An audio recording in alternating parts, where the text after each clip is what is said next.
is in constant motion, and you have places to go. Enterprise has more vehicles and locations. What's going on, everybody? John here with you. It's a Tuesday alongside Alec. Now, this is going to be Game 5 of the Stanley Cup Finals, June 18, 2024. It's a 3-1 lead for the Florida Panthers, and they're going to try to get it done on home ice tonight at Emirates Bank Arena. Let's get in the lineups. Connor McDavid, Warren Foegele, Zach Hyman, Matthias Ekholm, Evan Bouchard, Leon Draisaitl, RNH, Dylan Holloway, Darnell Nurse, Philip Broberg. It's Adam Henrique, Casey Enmark, Connor Brown, Derek Ryan, Ryan McLeod, Corey Perry with Brett Kulak and Cody Ceci. Stuart Skinner will be in goal. On the bench will be Kris Knoblauch. His squad in the Florida Panthers. It sounds like this: Alec Barkov, Evan Rodrigues, Sam Reinhart, Gustav Forsling, Aaron Ekblad, Sam Bennett, Carter Verhaeghe, Matthew Tkachuk, Brandon Montour, and Tom Lindell, Eetu Luostarinen, and Vlad Tarasenko, Kevin Stenlund, Ryan Lundberg, Alec posted with Oliver Ekman-Larsson, Dmitry Kulikov, and Sergei Bobrovsky in net. Alec, there is a lot to do tonight. I know you called a finals winner yesterday with the Boston Celtics over the Dallas Mavericks. Big. This is what the Florida Panthers are trying to do in response at home. Will they get it done tonight? And yesterday, after the Celtics, they won that. Maybe a little Jason Tatum visit to Matthew Tkachuk. Well, Tatum did send that message to Tkachuk to get it done here tonight, here in Game 5 at sunrise, just outside.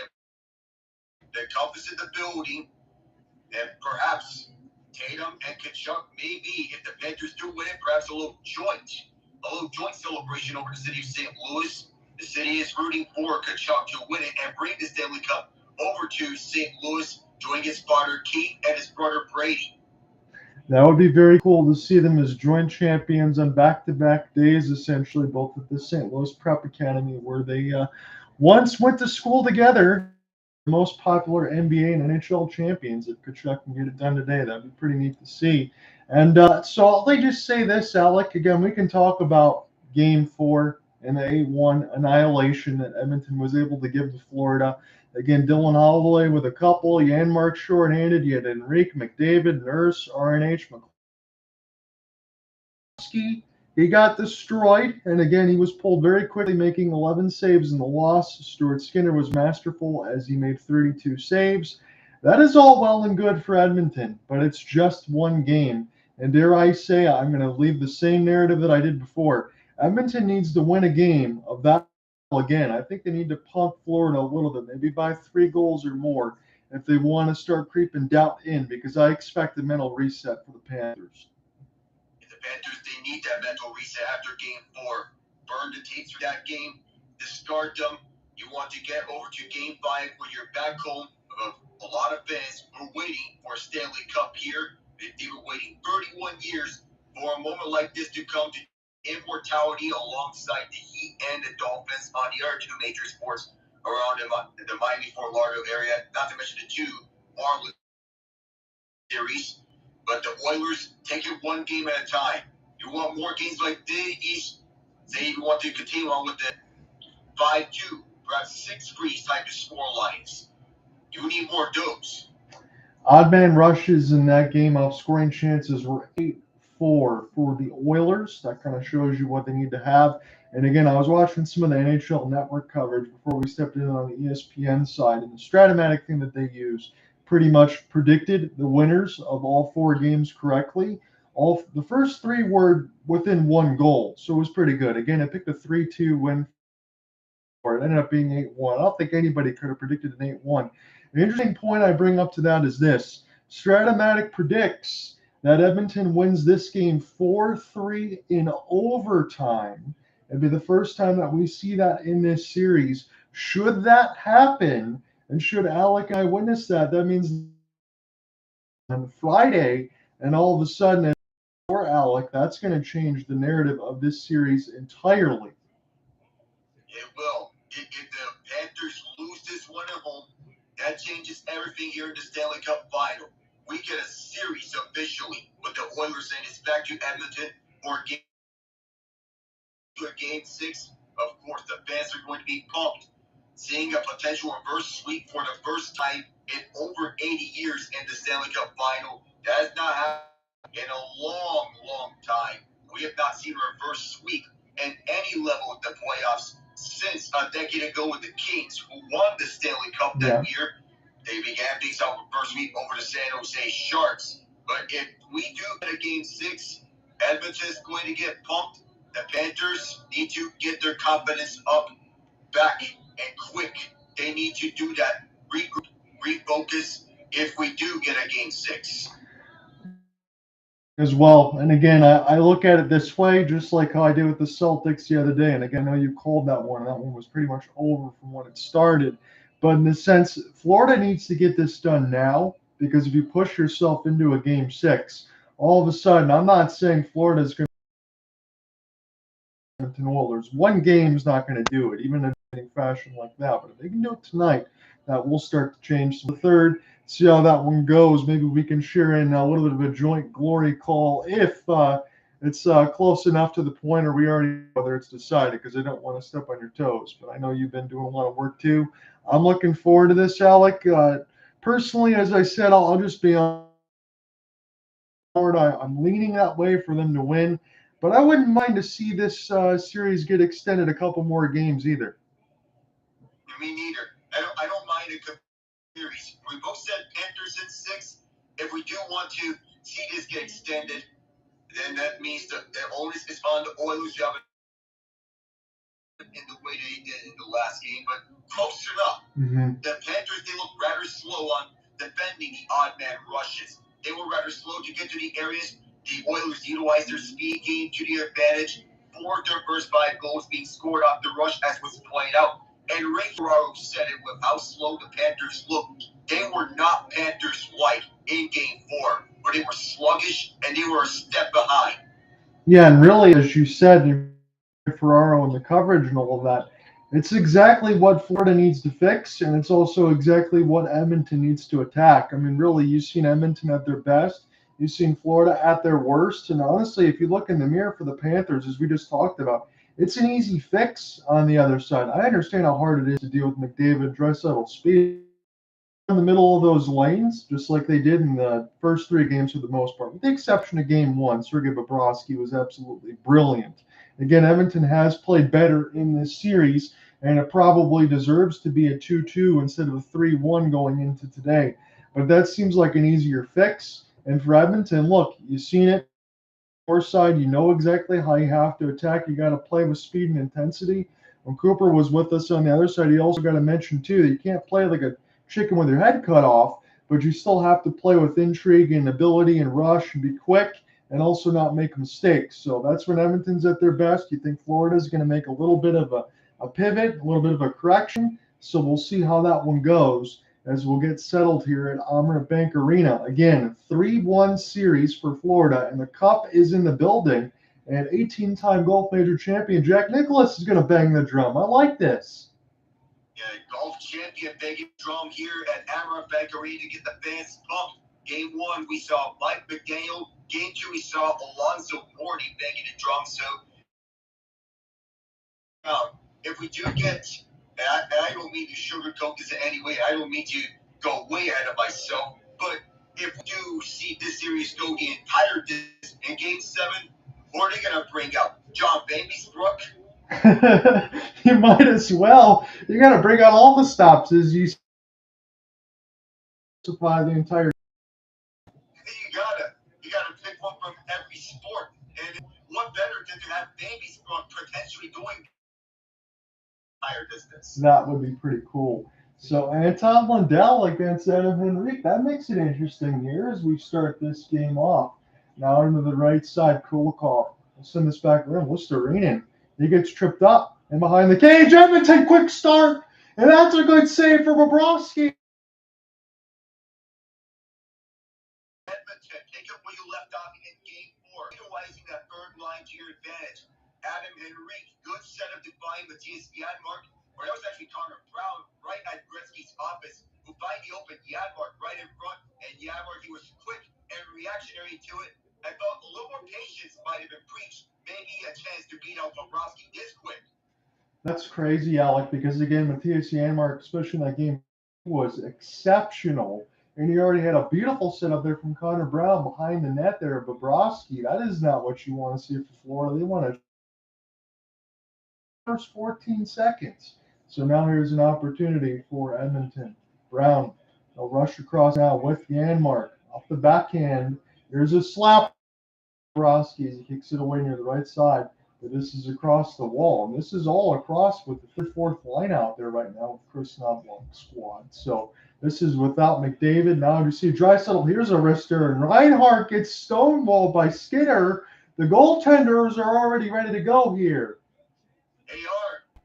Quick saves in quick succession and great looks. We first got Janmark, but immediately is the Barkov line already making an impact onto the ice. For the far side, and it was who found the open Reinhart right under the stick of Darnell Nurse to get the shot away quick. It was at the slot, and even though Reinhart is just one goal in the series, this impact cannot be underlined.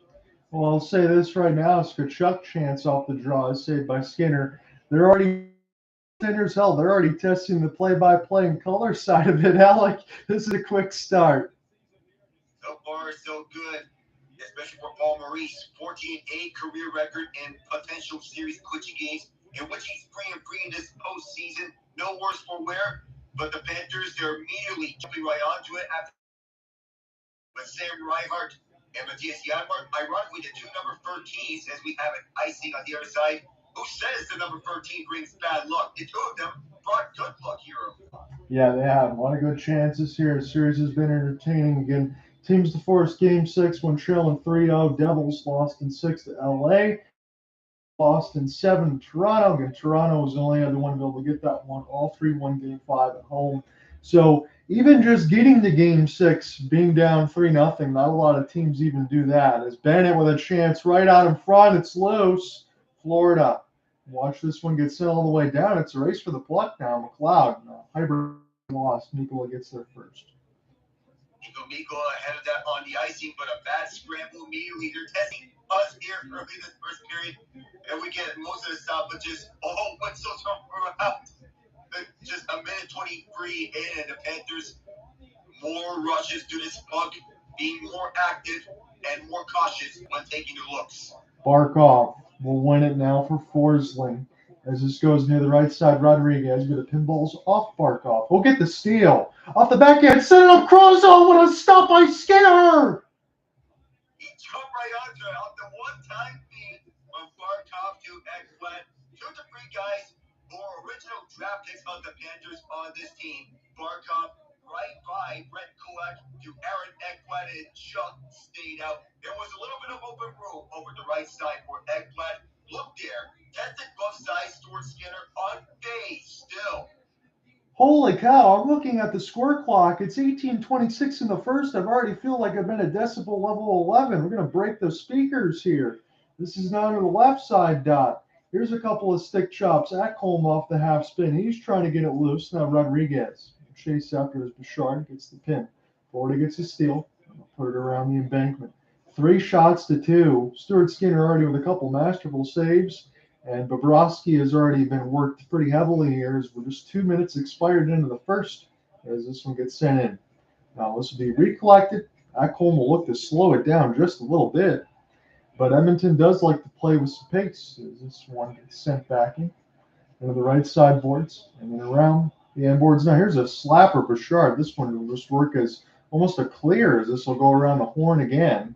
Opportunity now behind the cage of Big Bob as McDavid. You see this one get flipped away from him. Race for the puck now. Ekholm, last man back. We'll go ahead and pick it up. Here's an outstretched pass and stays on side. Nikola make the smart play. Zach Hyman, no goals this series, but he's got 14 with playoffs, which was tied for first. I thought this might have been offsides, and Kevin Stanley's going to go back. So Edmonton will get a chance to recollect off the bounce and use it up the left side red line. Here's a back pass for a Draisaitl. Florida has it now. They'll chip this one down safely. 17 minutes left to go in the first. John Under with you alongside Alec Nava. Ian Genji has joined as this works in behind the cage. This is picked up around the horn. Kulikov now for OEL. He goes for a deflection way off. And this is now to the right side as Okposo will get to it. Luostarinen now. And behind the inboards. He gets hit up high. He falls. This will circle back around the cage. Opportunity for Vlad. Now to the right side, Tarasenko will get it back, take it D to D. Ekman Larson, number 91, good pass to the right side dot. This is a great block out there for Darnell Nurse, and this will be recollected across the Panthers logo. Opportunity for Lindell, sauce for Tarasenko, and easily read by Leon.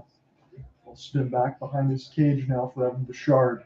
Things have finally found a settling level here. There's no worries on that side because everybody's still into it right now, waving the towels, and I'm still waiting with trepidation here as this works in behind the net. Picked up now by center ice, and now Edmonton will get it back and start again left to right. They are in the road whites with the blue on the top. Verhaeghe finds the left side wall. Spin for Tkachuk. Tkachuk hounded on the left side red line. Bouchard is there. Bouchard now trying to get this one ahead, but off the pinch. Forsling has it. Here comes the rocket, and Skinner sees it in the trapper. Right onto his chest. No problem there for up that right on his trapper. The fans waving the towels knowing about the zone time on the previous shift. That was a lot of zone time for, say it again, that third line for the Panthers arguably has been the best line for the Panthers in the Stanley Cup Final. And I can say it with confidence on that. I've seen this line look better with every passing game. You know what's impressed me too, Alec? Again, I always thought of as Vlad Tarasenko as a goal scorer, maybe a big power forward at times, but I've seen his defensive game start to thrive. I think he's really getting comfortable here with the Panthers. Yeah, he has. The defensive game, something is more of him being an offensive mind back with St. Louis and New York. But now his defensive game is reaching new heights. Here's a slapper, Bobrovsky, another gigantic rebound given up, but it's right to Lombard. And we'll send this one back down.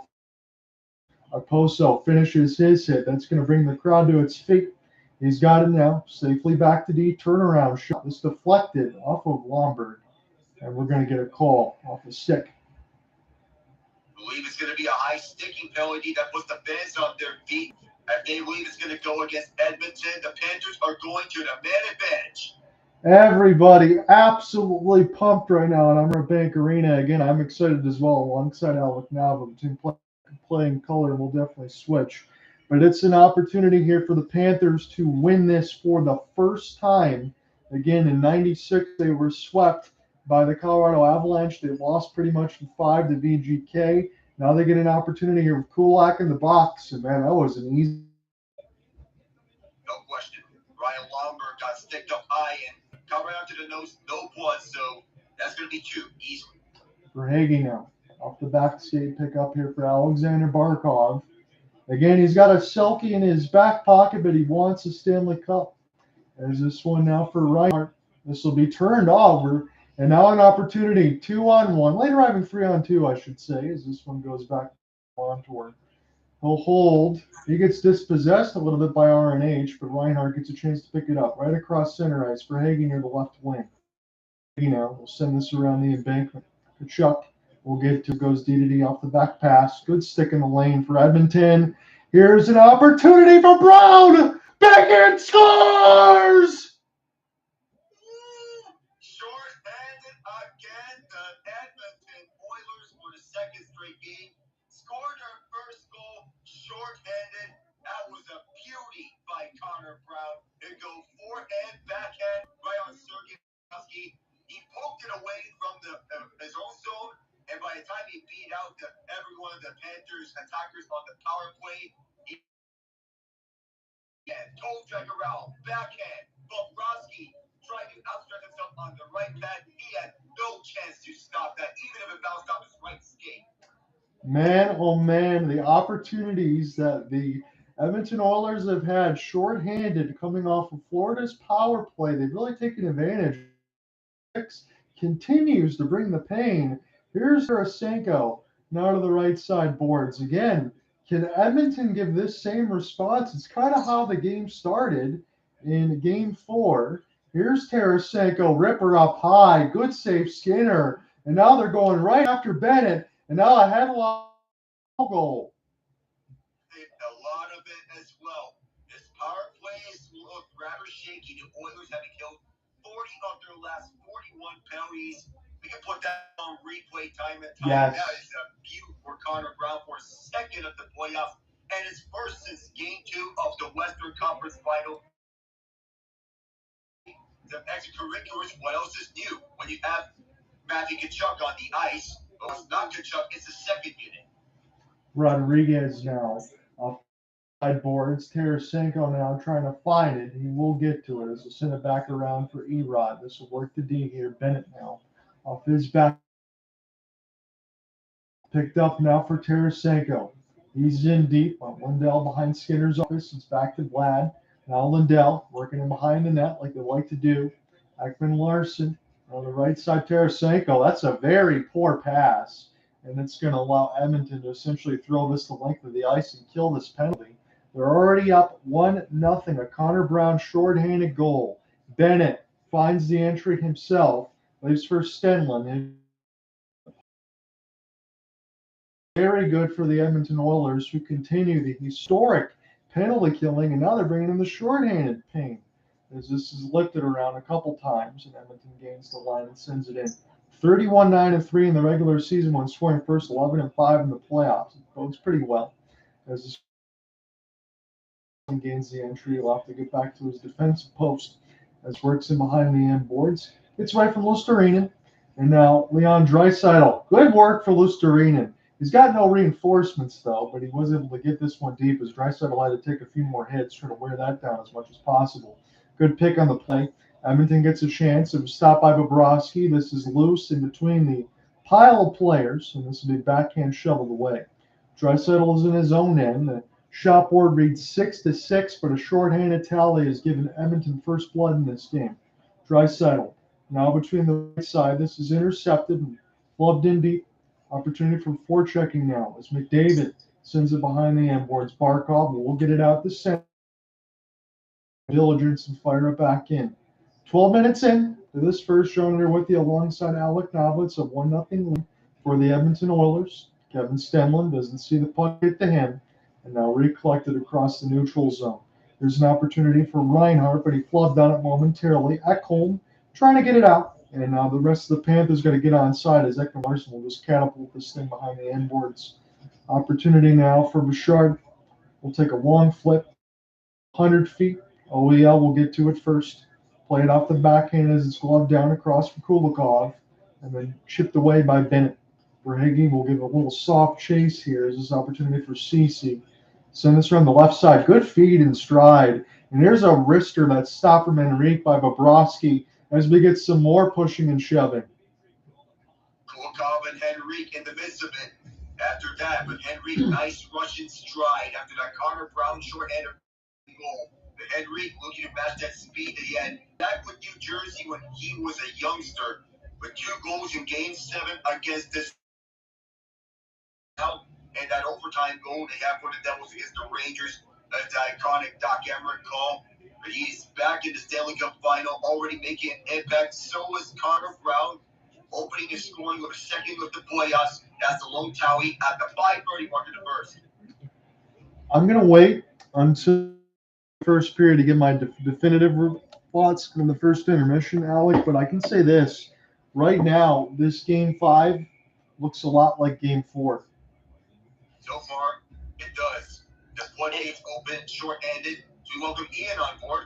Yeah, and fellas, just want to say this right now. Florida, last season you gave us the ultimate meme in Boston. I just want to say this right now. If they, right now, they've given Edmonton a breath of life with the Game 4 just moment. Right now, Edmonton has taken the lead on you with a short-handed goal yet again. If you screw this up and a 3-0 series lead, you will become the ultimate meme by proxy simply because the state you play in is already a meme. Florida is a meme. If you add on to that, you will become the ultimate meme. Oh, man. Will this be the first reverse sweep since San Jose? We got Ian, but the creeps of doubt will continue each passing period. I'm going to are completely in your right to say that. And I will also say that this also breathes life into the rest of Edmonton and what they're going to do going forward as alongside, McDavid and Draisaitl and the rest of the core. That erases all those. So we'll see if Florida continues to volley here or if they can get it done as we'll get back into the play-by-play. 11 minutes in the first. It's still a 1-0 lead for the Oilers as it's near the right side. Backhand. Good stop, Skinner, near the left side post as we get a whistle. Yeah, it was a hand in the air. Even if Barkov scored that, they were going to wave it up immediately. I think there's going to be a penalty against Florida. I believe so. It is cross-checking. So even if Barkov scored that, it would not have counted. Already an opportunity here for Edmonton to take advantage on their power play, and their best penalty killer, their captaincy, is in the box as he really got a piece of Evan Bouchard. Up there right towards the wall, cross-checking, easy call. Skinner, he made the save. Even though it's not going to count as a save because the whistle gone, well, Stuart Skinner made sure for the extra effort. Yeah, and you have to because Stuart Skinner, again, in that last game 4, played very well. He can lead it in now. He's got. If this team can give him some offense and give some support as they did, they can look pretty good. Womberg with an opportunity. That was Stanley as this one goes back near the right side. And here is Draisaitl. He's near the right side dot. He'll slow up. Now across the wall. Lead for McDavid off the drop. It was a feather pass. Now to Draisaitl. In the left side dot. This is a partial fan for McDavid. I think Nugent-Hopkins might be able to get to it, but this will be slammed in across the wall. I think McDavid had a little bit of a mishandle there as this one goes back down Evan Bouchard. We'll start again from 200 feet. Little half pirouette as we'll get this one started from Bouchard to Draisaitl off their breakup. McDavid with an entry near the right side. He'll just drop it right back to RNH. Florida again on RNH. And are we going to get a call against the Oilers now? Natalia, Ryan Nugent-Hopkins was in the middle of it. He's alleging that he didn't do it and that it was Lindell. So either way, it is a hook. They're going to say Ryan Nugent-Hopkins is going to, essentially, is going to cancel out this power play 4-on-4 for 57 seconds as we see the play. Nugent-Hopkins tangling up. I think he answered the right to his stick. It's not much, but he got a bit of his armpit, or that was the left elbow. Well, I can say this for certainty now with RNH within that first minute 3 of that power play. That's now 57 seconds of 4-on-4. RNH looked a little bit unsteady with that puck. He turned it over a couple times and then committed an infraction. So we'll have to watch that next time when Edmonton gets a power play. We can make that adjustment because you normally don't see that from him. Goes near the right side dot off the face-off. This is picked up off the overhead can. Ekblad will center the backhand. Bennett falling down, trying to make a play. Ekblad will get this across the opposite dot. Lead for Lindell. That pass goes nowhere. Gustav Forsling, last man back. Bobrovsky will slow it down. Give it back now to Gustav. That waiver clean pickup looks better each and every day. This is picked up now for number 42. Now Bennett and across. Good entry off the backhand. He needs some reinforcements, though, as he works his way in the high slot. Gustav Forsling will spin and exchange sides. He's on his back skate now. Got Bennett with a good look near the left side post. This one goes wide.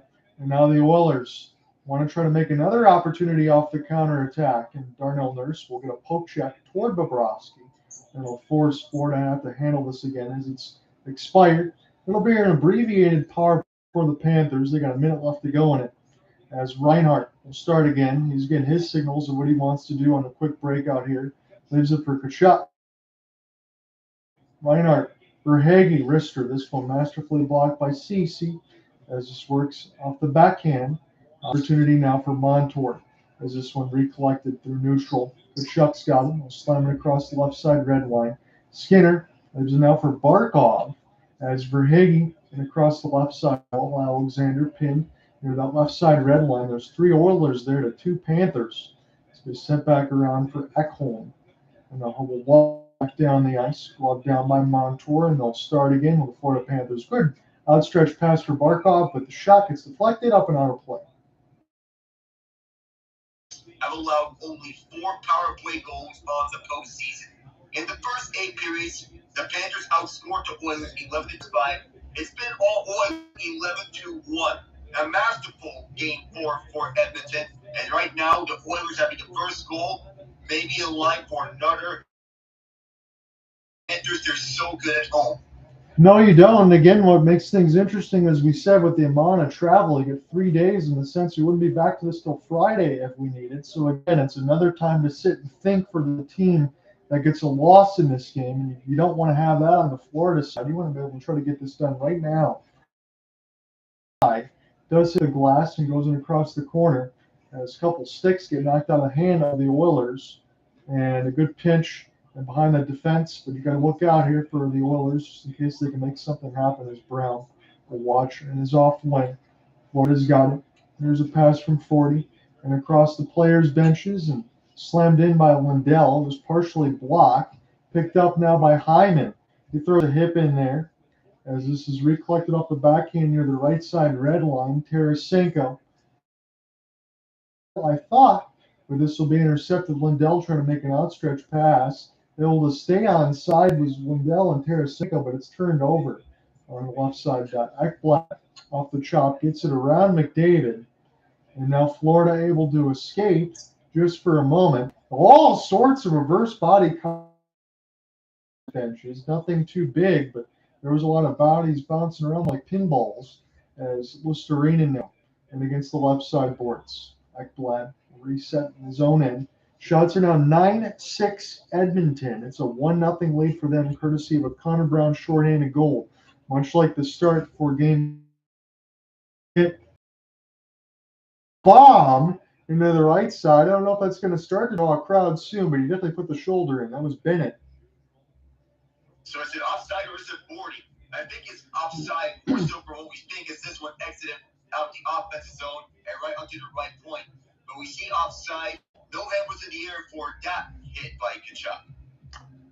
So as we go break and we're starting to see the shots kind of add up Edmonton's favor. I know Florida's had some good things in some starts, Alec, but at least so far, this game hasn't gotten completely away from them just yet like it did in the first period in the last game.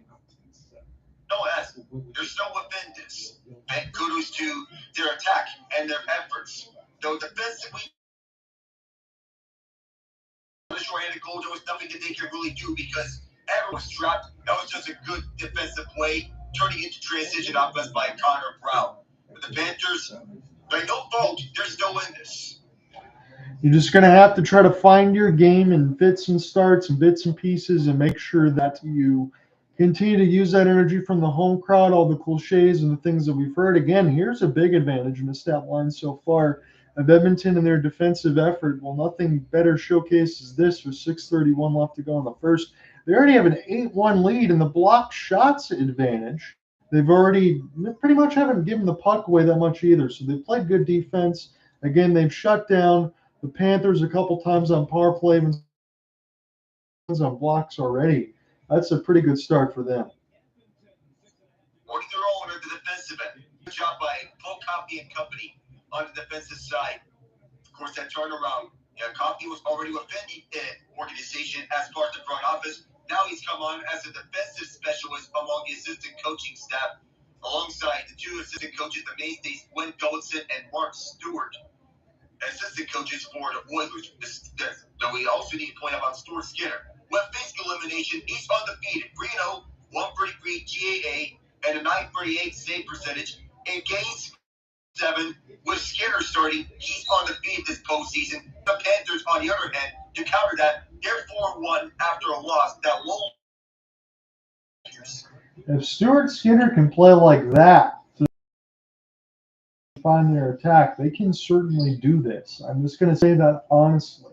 Again, that's franchise level numbers as this one goes now for Stanley off the boards, and now Edmonton on a 3-on-3 as it's Brown. Again, we're seeing that bottom 6 line out there a lot for Kris Knoblauch squad, and why not? They're kind of driving the bus. They're doing everything they needed to do as this is in between the ship it in deep as Adam Henrique off the pin. Opportunity now for Florida as they'll try to flip it here for Okposo. Now Lombard send it in ever deeper. 5:45 left to go in the first. John here with you alongside Alec Nava and Ian Genji. It's a 1-0 lead for the Edmonton Oilers. Bank Arena. Florida still up 3-1 in the series as we go offsides, but the intrigue will continue to add as the minutes and seconds tick away with an Edmonton lead. We're wondering when Ryan Lumberg was going to suit up here in the Stanley Cup Final, and now he's back in to add that speed game for the Panthers. Steven Lawrence can bring the physicality, but Lumberg can also bring that plus the speed game. Those two are dangerous. Speed game, sandpaper and grit, and a healthy body. Honestly, at this point, that is very good depth for the Panthers. It is, especially for the man wearing the 94. Is suitable depth for Florida on that bottom six role. Connor McDavid with 7 points in this series. He had a masterful game in the last game. Both he and Draisaitl combined for 6 points in that game 4. And I believe McDavid's 3 points away from, that shot hit Bobrovsky up in the mask, but Gretzky had 40 in a loss, and McDavid could get to 41 if he gets 3 more, but he does want to lift this thing. I imagine he's going to get some more points to get this done. 5:10 left to go in the first as this one's flipped up. Holloway able to stay on his feet somehow as this goes back to Bennett. Picked up for Tkachuk. Verhaeghe able to send it in deep, but Draisaitl is back. Draisaitl has played some very good defense here in the first period. He did a lot, but still, I've seen him back in his own end many a times trying to set this play up and use the body, use the speed. As Verhaeghe now off the pin, warbling puck, finally gets settled down by Leon as he'll just take a soft little chip into the left side glass. Holloway gets a steal, and this is right out in front. A good back check there. Evan Rodrigues will get a piece of it now off the spin. Intercepted by McDavid. McDavid set up a slapper for his teammate, and this one gets blocked off the defensive pinch. This will be recollected by Reinhardt. Flip it down. That was kind of swatted away like a fly, the vulcanized rubber, and this will go for a hand pass, I believe. 4:19 left in the first. The one question that ESPN was asking before this game, is it a realistic possibility that Connor McDavid wins the Conn Smythe regardless of if the Oilers win or lose? I don't want to put you on the spot here, but I can't remember the last time that's ever happened in a loss. Phil, if you want to go to that, you have to go all the way back over to 2003 when John Sebastian Jaguar and the 7th-seeded Whitey to the Stanley Cup Final took the New Jersey Devils to 7 games and lost in said Stanley Cup Final. The home team won every game of that series, which is rare, but it is very impressive with Jaguar winning the Conn Smythe Trophy as the MVP of the entire playoffs, despite being on the losing team of the final. I'm going to say, for as good as McDavid is with all the numbers we all know, them, I'm going to say no. If they don't win it, he won't get it. No, I have a feeling that if Florida wins, likely if Florida wins, it's either the MVP, because what you're talking about is more or less the playoff MVP. Yes. Is that what this is? Yes. Okay. If Florida wins, I say this is going to Bobrovsky. Just by all accounts, because he's been an absolute brick wall for the most part, except for last game. It goes to him, or if it's not, it goes to Matt. It either goes to Tkachuk or possibly Barkov. Possibly. I will Barkov in that front. I will say one thing for those that want to, and none of us did. I'm glad we didn't. I think Bobrovsky's allowed to have one bad game if that happens, because it happens to anybody. But I agree with all the names that you guys throwing out there. It'll be interesting to see. I wouldn't say I'd be disappointed in a lot shot, as this is a good hit there for Lomberg. Try to free this puck up, and near the left side boards is Oliver Ekman-Larsson. Try to give one of the Oilers a ride. Already knows what he's doing. He's getting a few more hits and behind the end of the Oilers. And this is played in off the bat. And the shots are 9-6. As this one sent in, and Lomberg's kind of skating like a bat out of hell here and trying to just be a wrecking ball right now. So I like what I'm seeing from him on the ice. 14-4 is the hits. Cats, but they're down 1-0. As this is an opportunity, as this one gets cleared in. And on the right side, across the red line, Gustav Forsling will settle it down from Bobrovsky's cage and look to start. Good pass from 100, as this is Lindell off the spin and turn. Luostarinen will work this one off the kick plate. As Edmonton now off the rush. Good cancel and step up there for Forsling. While Ekblad to slam this one off the boards. Shard settle it back down off the backside. Back. This will pinball into the left side wall. Ekblad now off his back skate, but he throws right to the Oilers. They can sit up here if they want. Evan Bouchard tried to do too much. And this opportunity after that third line for Paul Maurice's squad, who have been so good, they'll just make the safe play and dump it in, take a change. So here comes off the rush, left to right. It's Connor McDavid. They'll chip it high off the glass. Nico Mikkola will watch this circumvent behind the boards. Erod slows it up. Good back pass, right in rhythm. But Edmonton was there to try to cancel off alongside Ceci and Brown. Rodrigues now with Reinhardt, as this is just catapulted near the picked it up off the wall to bounce for Montour. And now Barkov will try to chase off the sticklet to Kulak. He'll pin against the boards. Barkov now trying to relocate one more time. There's a slapper for Mikkola. This one gets high and blocked.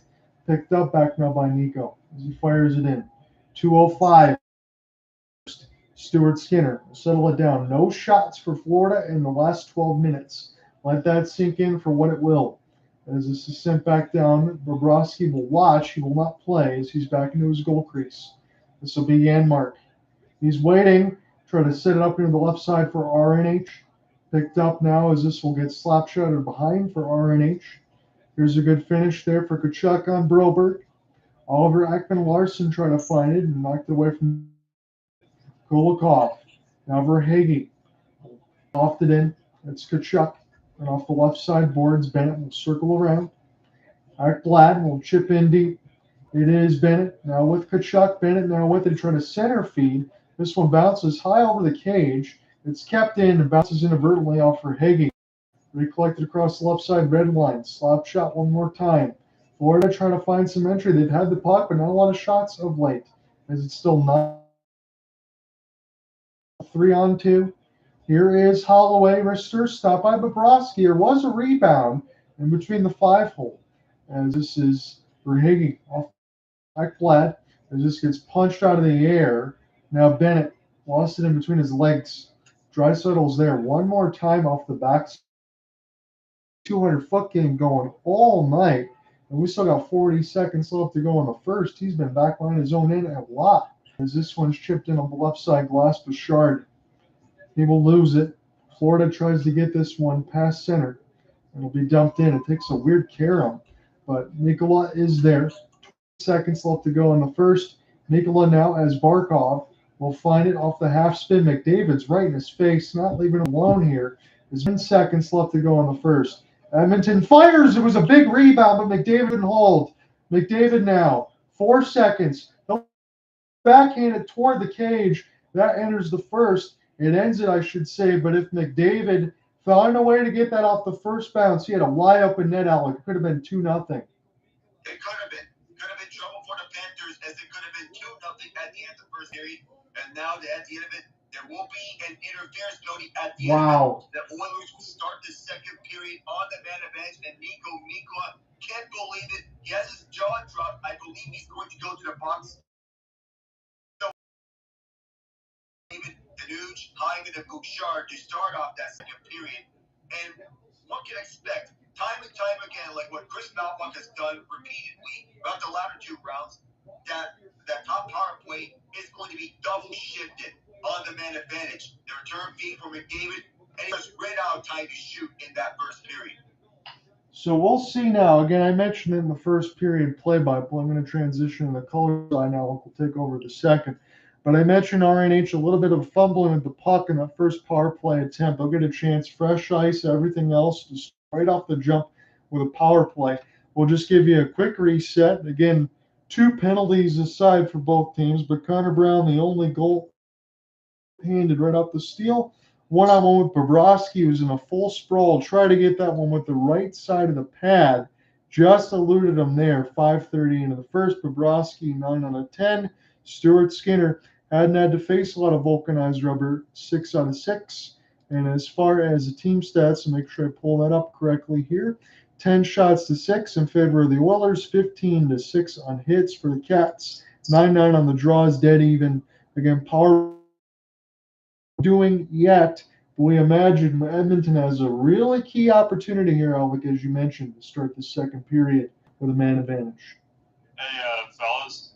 Sorry, brief intermission while we're at intermission. I just want to say that we just received just the fact that it was announced that San Francisco Giants legend and Hall of Famer Willie Mays wait peacefully this afternoon at the age of 93. That really stings, Ian, on that for us because, man, oh, man. I know none of us got a chance to be able to watch him, but in the sense of you see those highlights, that backhanded catch kind of do a little bit of everything. Willie Mays, a complete baseball player. Well, I'm not one that watches a lot of baseball, but he lived his life very happy. Between the Negro Leagues and the MLB with the Birmingham Black Bears and the San Francisco Giants, where he stayed a long time with between 1954 and 1972. He was a huge part of 24 All-Stars in which he has made between the Giants and that one and those 2 years with the forever a baseball legend. Marquis example of a 5-tool player, yes, finishing with a career batting average of 302. Thing is, life is beautiful, and he lived a beautiful and a very long life. Baseball heaven has called him on after life, where he joins along with the baseball legends over at heaven, ascended to baseball. Well said. For those of you that get this reference, Willie Mays, probably one of his old playing buddies has come out to greet him, and they all walk off into that cornfield. For anyone who gets that reference. Yeah, we're gonna miss the Say Hey Kid. That's pretty cool to be able to talk about all that stuff, be able to give our thoughts, and man, we will miss him. That's a baseball legend. So I'm glad that you brought that up, Ian. Thanks for doing that. And you know what? Honestly, there isn't any easy transitions for anything, but Alec, I get your thoughts because I know you covered the entirety of the NBA Finals. What do you make of the Celtics? Do you think that they can do it again? What did you see in that Game 5? That Game 5, it was a dominating effort, a complete effort by the Boston Celtics. They were all Mavericks, and once again, as it has been at TD Garden again and again and again, they have forced Luka Doncic to be the primary option and to carry the load of the Mavs in Game 5. This was seen in Game 2, and this was Game 1. What we saw from Kyrie Irving in this series was a tale of two cities. He looked great at Dallas. In Boston, he was visibly scared in the NBA final. Basically, he was looking rather helpless in those 3 games in which he played at Boston. Jaylen Brown slaughtering him, or even if the crowd serenading him and chanting Kyrie sucks, he could practically do nothing at that TD Garden arena. He could basically do nothing. He basically was looking lost, discombobulated on the court. Let me say this from an outside perspective, because I was able to join you in the interim for some of those broadcasts, but I know you and I talked about it a lot. Was Tatum and Brown going to be able to find success? When I handed Kyrie Irving the keys to the car, again, I flat out saw some of his quotes and said this wasn't my first trade destination.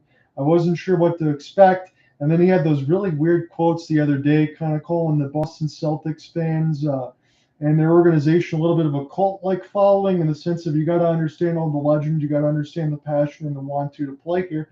Well, yeah, it's one of the original franchises. You think you would understand that when you go there. But you know what? We talked a lot about Tatum and Brown in the sense of, are they going to be able to grow? And Brad Stevens has transitioned back into a coach, now back into the front office, and done a lot of. I think this team is in a very good spot, Alec, and I will say this: regardless of how many that duo can get, I don't think their job's done yet. I do think they might get one or two more of these.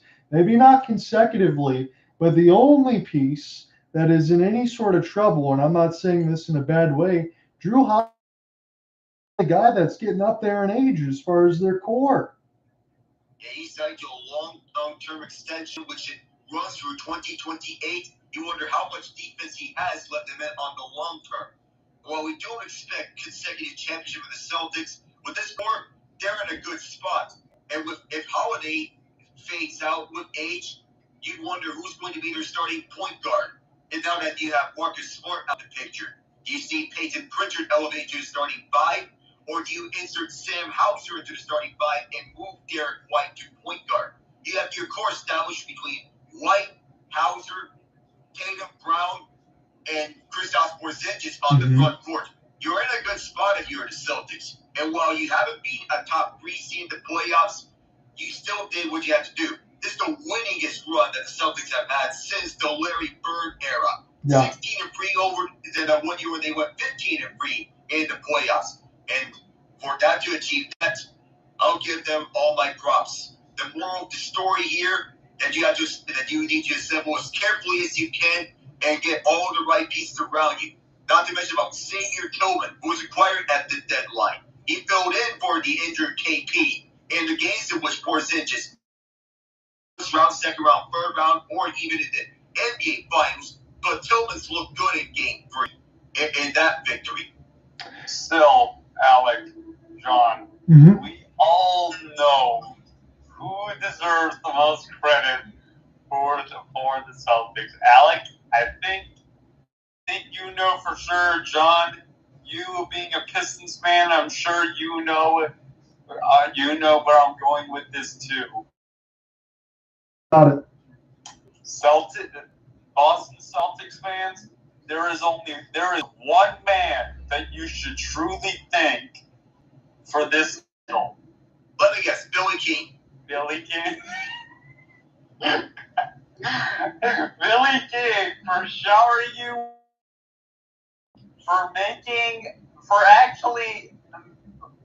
Billy King for being the one to, no, Billy King, the guy who basically made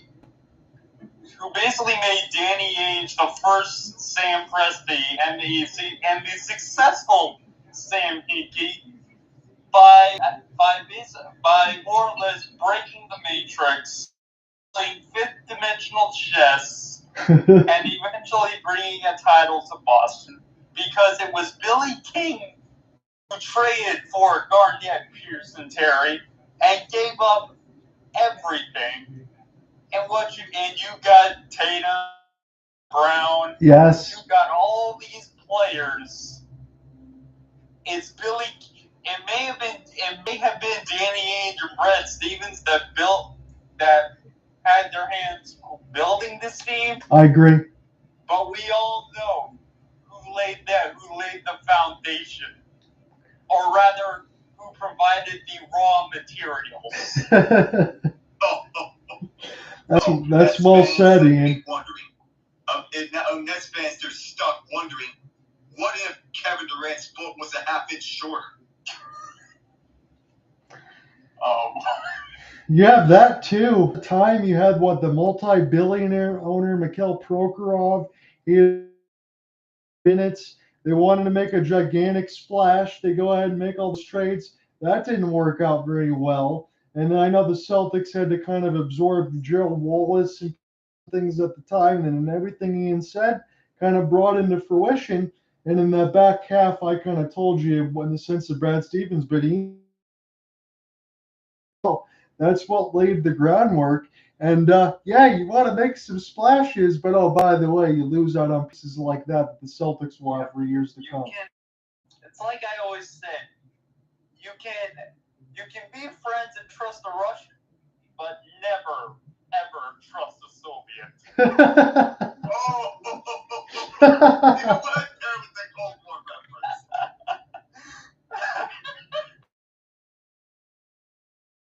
You are the king of the comedy hour, Mr. Genji. That is a great reference. Hey, you know, provide the analysis and the commentary. Alec relieves. That's good stuff, man. I mean, you absolutely nailed it there. But that's what Nets and everybody, they're going to be thinking about that for years to come. I mean, it's only a transition, maybe the last couple of years, Alec, now where the Nets have finally started to get their feet back underneath them, and then they try to do what will they learn? Actually, I would wonder when they would learn such a thing. Now, they're basically stuck in somewhere along the middle, among no man's land, waiting for when they would break out. As for their counterparts in which they dealt with, the Celtics, and this is going to be an extremely controversial take based on what is of recent narratives around. But in a couple of years, people are going to look back at this year's Finals and they're going to ask themselves, how did Jason Tatum not win Finals MVP? Don't get me wrong. Both JAT and JB, they serve in their own right. But he's the fourth player to lead his team in points, rebounds, and assists in an NBA Finals after Tim Duncan, Magic Johnson, and LeBron James before him. And wow, okay, that's a good step by you, Alec. And at least the one thing, I'll take the Captain Obvious one here because you guys have been the smart ones in the sense of it. But at least for Tatum and Brown, all those talks about whether they should be traded or what they should do next, at least all those talks finally end. And at least Tatum can have everything else speak with a Larry O'Brien. That's the most important. Yeah. By the way, I just sent you to one of the funniest analyses by a sports talk show host I've ever seen, Kevin Hurst, where he more or less gives an abridged version of what the Nets did from the end of the D'Angelo Russell ragtag crew of Nets up to this point. I will make sure as soon as I'm done with all the broadcast stuff, Ian, that I watch that and I will give you some thoughts back. I can't wait to look at it.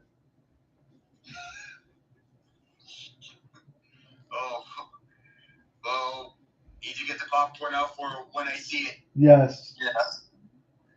It's only 1 minute and 28 seconds, but he pretty much outlines like year by, or more or less month by month of every season,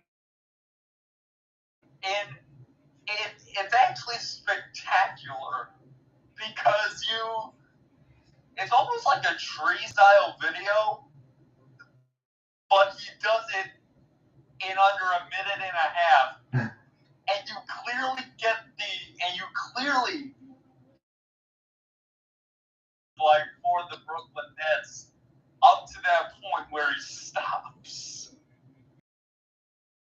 You're describing, Ian, because it's like a stick of dynamite that once the match is lit, the explosion's going to happen pretty quickly.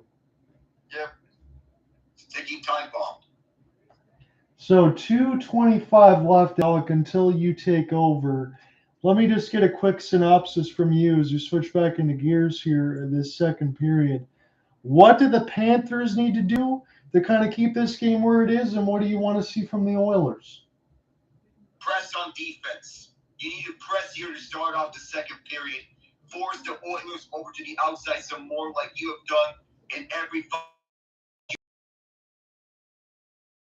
You need to press, pinch, force the Oilers to take tougher looks and to continue to press on the other direction. Play your brand because you've looked rather shaky in the last 14 minutes of play when you have not recorded a shot on goal. It was all Oilers in that first period, and it's not close to what happened in Game 4, but it's rather the in-between of Game 4 and Game 1. This is Game 5, but here the forecheck. Use the forechecking game to your advantage, tight in your face, and to pin the Oilers over to the wall. You want to get smart takeaways, play the smart games. In Game 4, you were a step behind. Here in Game 5, you were getting a step forward, but at the same time, you're a half step back. You need to get that full step forward if you were to launch at the Oilers at full flight. So again, you're going to be taking over here in the second period. I'll back you up on the color side. It's going to start with an Edmonton Oilers power play jump street. So it's going to be an important middle 20 minutes. As we mentioned, Connor Brown, the only goal, his second of the playoffs, shorthanded at the 5:30 marker. Really nothing Bobrovsky could do. Bobrovsky so far has had a better bounce back from Game 4 when he upheld, and Stuart Skinner had a stretch of about 12 minutes as he's 6-6 out of the saves, but about a stretch of 12 minutes in which he didn't even have to save a shot. So that's got to continue there on the other side. And for the Oilers, you got to find a way here. And I know they're up 1-0. This probably is a power play they need to cash in right away. So Alec can dictate and start this period up 2-0 essentially. I'm not saying it's going to put the game away, but it's going to put them in a whole hell of a lot of better of a light. Yeah, a 2-goal deficit is hard to climb up from, but also it is the most dangerous lead in hockey. Goal lead. The Panthers, a comeback from down 2-0, it is doable, but against a stifling Oiler defense that's not allowed a power play goal, short-handed goal ever in the postseason, that puts the Oilers in a good driver's seat. Not 100%, however, with a 1 lead, the Panthers they can still reach. If a 2-0 lead puts them in a hole even more, but still it's a very dangerous lead. 3-0 is where you can breathe a little. And I will say this, alongside Connor Brown from what they showed on the ESPN, it's nothing fancy here. It's just chances of passes from the point. You get a stick in the lane, you try to create chaos. That's exactly what you need to do defense and turn that into chances. So Nika Mikula is going to sit in the box. Alec's going to take over as a big face-off as we get things going. The Panthers won it. The only power play goal the Oilers have scored in this series was a 5-on-3 goal in this series. Overall, they're 1 of 7. Those shots all go in the last 14 minutes. 10 of 15 shots as a goal came from Edmonton. I'm Alec down alongside John Ott. Here's Leon Draisaitl over the far half forwards. Drop back over to Bush. Now it is CMD. Fan on the pass back over to Bush. To Luostarinen. Bouchard will grab it up as Luostarinen goes for a change alongside Stanley. Late pass behind the fence, but way offside was Zach Hyman. He jump-started that attack a step too early. I know it's offsides, and again, you can breathe a little bit on the other end, but that's a pass right down the red carpet. Preview next time. And of those, in the first 2 games of this series, the Oilers, they were 0 for 4 on break, 3 for 3 in the last 3 rather. Zach Hyman is yet to score in this series, but the Panthers are controlling shorthanded. Alexander. It is Leon Draisaitl lead the way on the man advantage. Cut off over the left side, and guess who was there to poke it down for the distance? None other than Sasha, as is Stuart Skinner. Over to the trapezoid, over to Bouchard, and here's McDavid, full head of steam, down in the middle. McDavid winged his way to the right side, slowed down by Forsling, but got it back over to the far half boards for Draisaitl, cut away down to return by Forsling. McDavid to Draisaitl, and then back over to Bouchard, tapped it over to Draisaitl.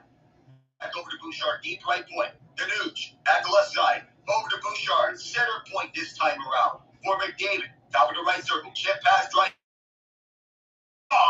Now went off a pad. 28 on the man advantage. McDavid shot out. He's working from Gretzky south as Draisaitl going back over to Bouchard. Doesn't shoot it. Draisaitl for Nugent-Hopkins. He fires. Courageous block by Ekblad.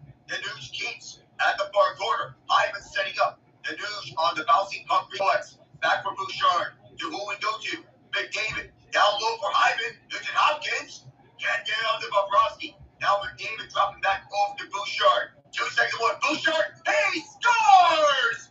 Evan Bouchard from Red Deer. The Oilers 2-0. Good call, Alec. Again, you just mentioned how important this was going to be. Fresh sheet of ice. The Oilers completely come out. They dominate the first 2 minutes. They score. They used it all. And it was also segmented from an Evan Bouchard clapper We've been asking for that as the Edmonton Oilers had fell down 3-0 in this series. He just lets it fly from the top of the high slot. Good screen there for Hyman, and Bobrovsky never saw it. Stop it. Florida? Hello?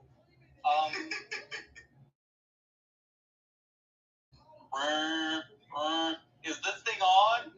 Florida? Keep the Arthur.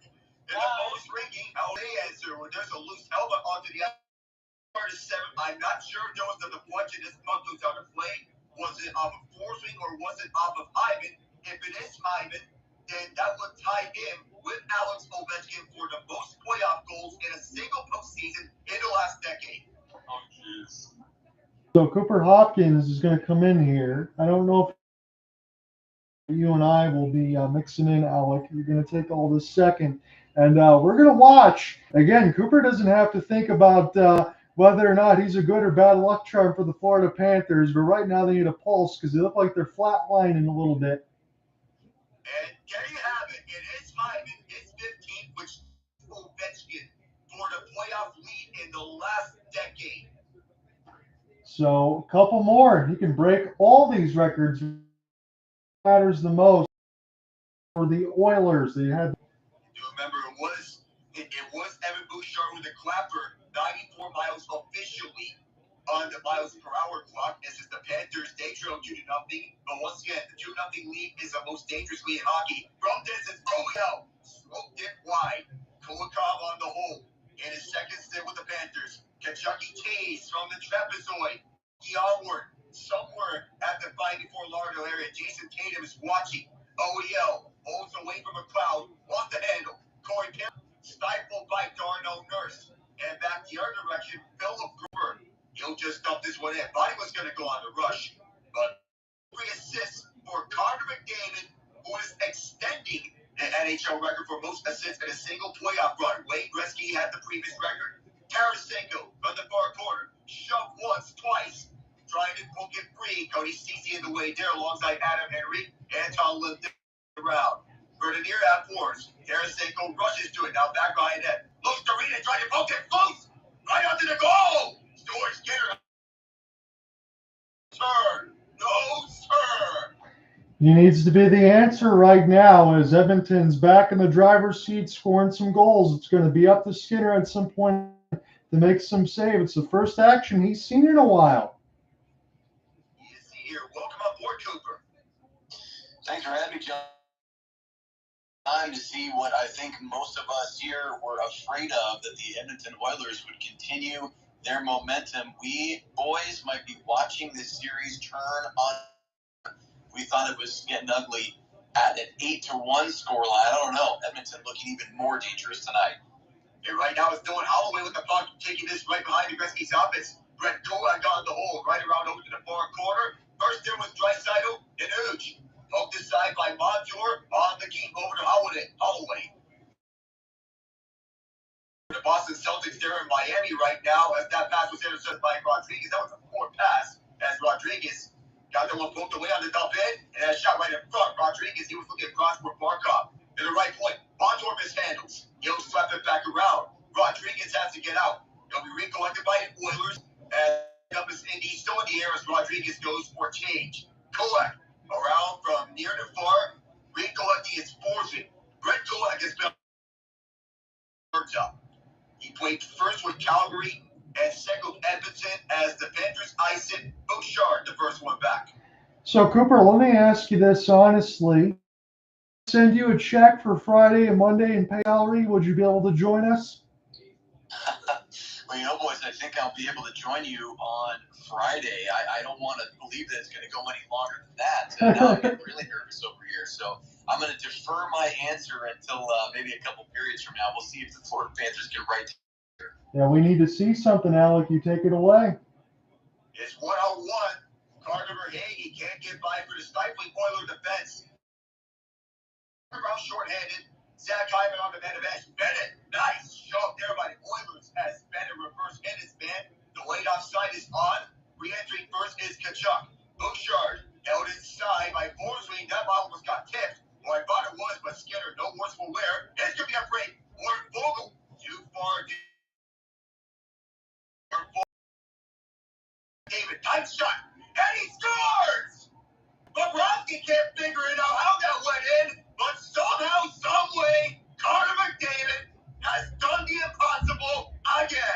You get traffic out in front. Paul Maurice immediately going to the iPad, and officially, with 15 minutes into the second, I'm nervous, boys. Yeah, this is getting wild here, and now my hockey superstition is starting to kick in. My lifelong, in fact, arch rival now is starting to look like the juggernaut that we could be, but weren't through 3 games. The superstition aspect, well, I'm thinking, what's the variable? Guys, 2 games in a row. I have been on the call with you 2 games in a row. It's been ugly for the Panthers. I might have to leave the country. I got to get out of here. I got to have to delete the X app because something's going crazy here. Oh, God. Oh, don't actually. Sergei Bobrovsky continues to be pounded, but trouble looming here for the Panthers. The Oilers trying to make series, and what the Panthers fans shaking their heads. Not exactly what Jason Tatum wanted to see when he came down to Miami. Yeah, the way that some of these fans have their head in their hands and the towels in their face. I mean, look, you could say that's a softie for Bobrovsky, and I think partially that's true. But you've had the traffic in front of the last 2 goals. Things difficult and take away the sight lines. That's how you score greasy goals this time of year.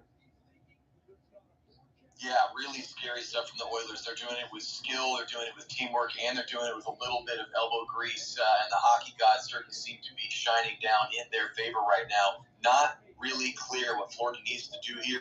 Maybe it's shot volume, maybe it's simple zone time. We can talk about it, but boys, this is getting ugly quickly at the Florida. Really wild stuff. And Cooper, I'm going to jump right on here and then give it back to Alec, but I'm going to go with the ladder for you for shot volume. See the Panthers with just 8. Again, we talked about the way that the Edmonton Oilers could cook from alongside Game 4 into Game 5, and if they keep this same level of belief up, that's going to be a problem. Well, this is what we're in the mirror right now. They got to get it going. And that's why you have the best player in the world for Connor McDavid. 9 points in the series, 40 in the in a 5-game series. That would be a career series for anyone else. But the Oilers trying to complete in a wildest of dreams, the impossible reverse sweep. And what does that do, honestly, Cooper? I know this will be quick, but you get another 3 days off into Friday, and if you're the Panthers, that leaves you 3 more days with thoughts in your brain, and you don't want that either. Yeah, I mean, it's very clear that the mental game is rattled in a very serious way right now for Florida. I don't think more time is going to be better. I think they're trying to get this thing over with, and the Oilers are simply saying, absolutely not. We are in control now, and it looks that way. Right. Panthers in the attack here by Stuart Skinner. They have no goals on 8 shots, and they went 14 minutes without a shot on goal. It's cleared up by Edmonton. Good press by Bennett. Alexander Barkov slowed down twice right here to Panther bench as this one went up. 3 goals, 3 different ways, shorthanded, power play, and even strength for the Edmonton Oilers. Yeah, and you said it all, Alec. That's really all you needed to say as you go there and from Verhaeghe get by traffic out in front. The Edmonton Oilers, I'm going to say this in the best way possible, look like they're playing comfortable regular season hockey. And again, I saw this from the Game 4 side, and it said leading into 3 straight losses, that's when the Edmonton Oilers would go on like those 7-8 game win streaks, and then it culminated into a 6. They find a way to get things going. You get one more here after tonight, all of a sudden, we said the narratives are going to change. I'm going to wait to see what happens at the end of this game, but if the Edmonton Oilers win convincingly, I'm already sweating now. You know what, honestly, I might be looking forward more toward the Hershey Coachella Valley game, because at least that one's kind of a free-for-all and taking a breath. I don't think I can breathe anymore. Things are getting really weird over here. I think we thought this, look at how much has changed. Just Yeah. a couple of games here, not even 2 games. We're looking at a game and a period of change. We had the Florida fans, I think all of us here were thinking sweep, sweep, sweep, as was the whole hockey world. Okay, and then we get last game, all right, it's a blowout. We even talked about this on the broadcast. It's a total anomaly. All right, we got blown out. That's not who we are. That's not our identity. Well, guess what? It doesn't matter which coast you're on. If you're north of the border or south of the border, Gulf Coast, Alberta, you name it, Edmonton in charge. It's just a huge turn of events here. I feel like these Florida Panthers fans, I'm nervous down to my core. Yeah, I would be nervous if I'm a Panthers fan here in attendance at Amber Bank Arena. The narrative is changing, and it is fast. If we're looking at a potential Game 6, which is more and more likely to be the case, unless if a collapse happens here for the Oilers, completely changed. Now the pressure's on the Panthers to answer back here or in said Game 6. Their pressure is on them now. The Oilers have the momentum now, and it felt like the momentum changed when they got that 8-1 victory in Game 4. Yeah, it starts to plant the seeds, and that's what you gentlemen had talked about. We wanted to see whether it was going to measure out here in Game 5 or whether or not Florida was going to meet the intensity. Right now, they're not doing that. The energy level, I'm not saying disbelief is there, but they need to step up in a big way. You have to. The Oilers, they're with the puck here at their defensive end. It's fluffed down his stick wax. Bennett can't handle. Look forward. As the Oilers will be rushing after. The first one back is Brandon Montour, but he's closed up. Dylan Holloway joining Leon Draisaitl to double team him. Down goes Holloway, and another Panther goes down. Chop forward. This lands onto Tkachuk. Bouncing out to center. Brandon Montour from the near over to the near corner. Bouchard closed up. Loose puck over to the far corner. Brodeur on the backhand by Draisaitl. Holloway closed up by Rodrigues, who keeps it alive. And here's Tkachuk breaking free. He scores! Matthew Tkachuk gets one back for Florida. Let's go! Let's go is right, John. 2 words, bolded, italicized, and like I said the other night, 72-point font. I was dead serious, just about to say I don't want to put the responsibility on one of the Florida Panthers players, but I was going to ask the question, where are you, Matthew? Well, he kept that in my throat, shoved it right back down the gullet, steals that puck, turns around and says, hey, I'm doing it in red right now, and I just sniped top corner on Skinner. Let's go. This is the comeback we need. That is what you wanted to see. Again, they talk about some of the betting odds as far as Tkachuk, and he was the last one that they thought was going to get it done, and it shouldn't really be that way because he dominated all the way across this playoffs, and especially last year. Maybe that's something that gets the Panthers going. What an enormous goal. What a shot. His first goal in the finals this year. He had the tying goal in Game 3 at the finals last year in that 5-game series in which Verhaeghe won in overtime to get the Panthers their first ever Stanley Cup final win. Giveaway, McDavid down low. Goal called by Warren Fogle. That could have been dangerous and disastrous for the Panthers. Florida sends it down all the way. Right in front of Stuart Skinner was Kolak the first one back. Rodrigues to keep that one inside the zone. You find the open map to Tkachuk as the Oilers ice it. Tkachuk with juice. Hey, Jason Tatum, are you watching? He certainly is after that one. Here, boys. Immediate, John, I want you to jump in, but tell me what you think, Alec, you as well. I can see as soon as this next shift started for the Florida Panthers, they looked like a different team. That was exactly what they needed. They're still down 2, but a lot of movement on the energy meter for the Panthers. Go ahead, Alec. I was asking if Jason Tatum was watching it. Well, he has to be watching it. He did send that good look. Tkachuk on winning it here. So far, the Panthers, they draw by 3, but they got their first goal right back. They need 2 more. And this was sent in by the Panthers. Stuart Skinner backhands along over to the far corner. And on the opposite side, cleared out. Recollecting is Kulikov, who sends it back in. Right around Skinner. First one there is Anton Lundell. That bird line out there. Keep an eye on the line to see when they'll strike or if they'll strike. Kulikov over to Tarasenko. Senko to the goal. Right in front of Skinner. This goes. Held alive by a wide. And there's some bodies colliding. Kulikov can't handle it. This is Henrique. Over to Connor Brown. He's slowed down by OEL. Good work. So Henrique, sideways stop. Through the far side. Here's 19. Out to the ice again. Where he scores second. Tkachuk with his weight. Keeping his game within 2. Darnell Nurse around the near boards. Clears it. Inadvertently ices it. Not what he wanted to do. To see Tkachuk taking it end to end, and honestly, as he did, I got. Yeah, 100%.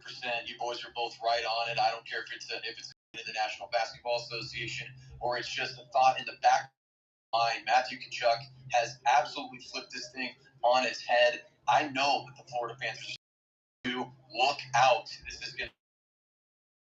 The fans are back in it.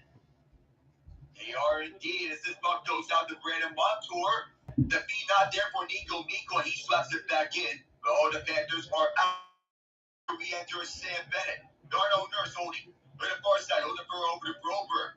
Bouncing off the benches and right into them. 9:03 gone in the second period. Kachuk has got one back after the McDavid impossible angle shot. And again, I think it's one of those things, and you guys talked about it, but just hammer it home. You need somebody sometimes to stop and bring your belief system back in your team just to give you a sign to show you, hey, boys, we got this. We get this back on the rails and get it going. One of those types of things can do. Now it's important more than ever as the scoreline sits 3-1 with 10:57 left for the Florida Panthers to keep buying in and really push. I think they're going to have to empty more of the tank than they normally would, but I think they got to go for it now. Absolutely right, John. I'll make it quick. They have to have the next goal. Florida must cut this lead to 1. You have to cut this deficit over to 1 after Oilers have their backs against the wall. Do most of their damage. Go to the far corner. Nico recollects.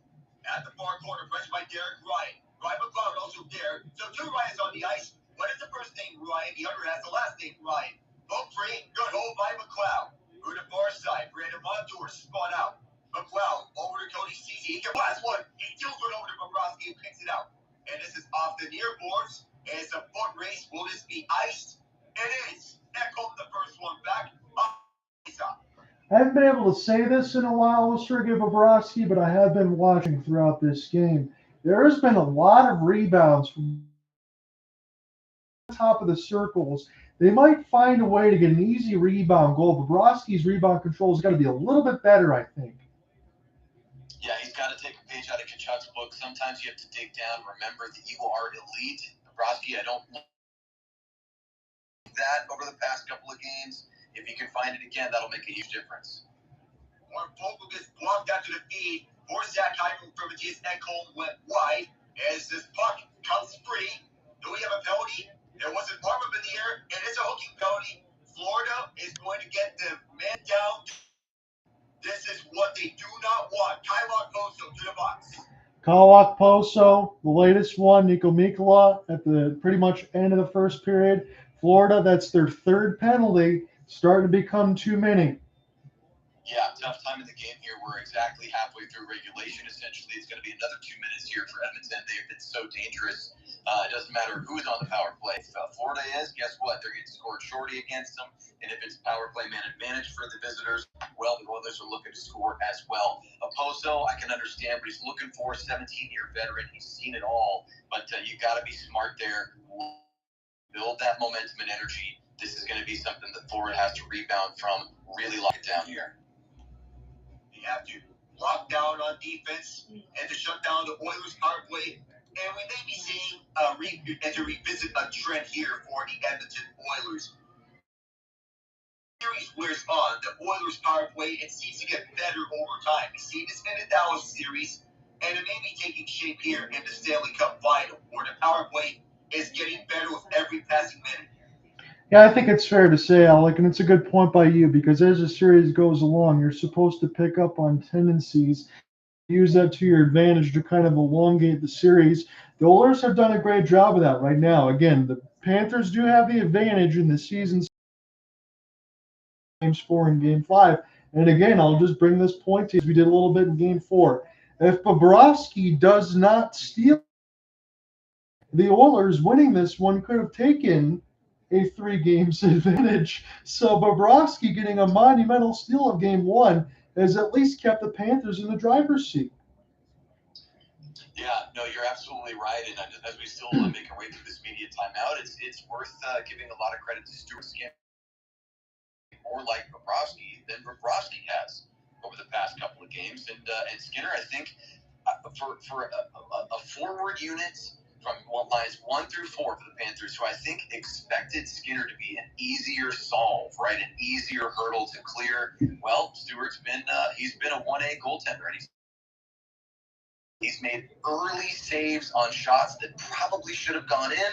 They haven't gone in, and Florida has not been able to recover. They've got to kill this penalty and then move forward.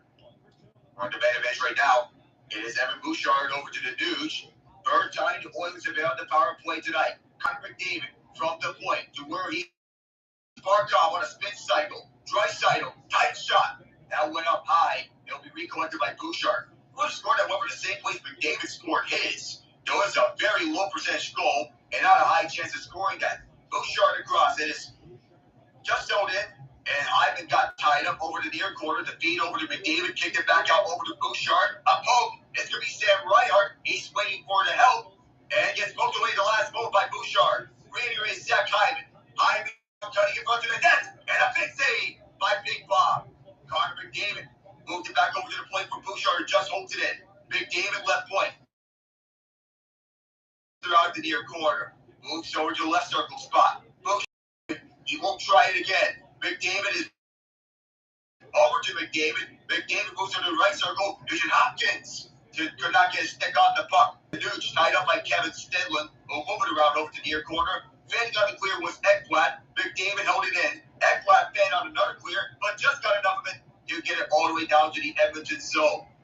Bouchard will load it up. McDavid can't find anything. He'll slow down with this puck as Luostarinen was forcing him back. And Bouchard will drop back. McDavid take his time with this.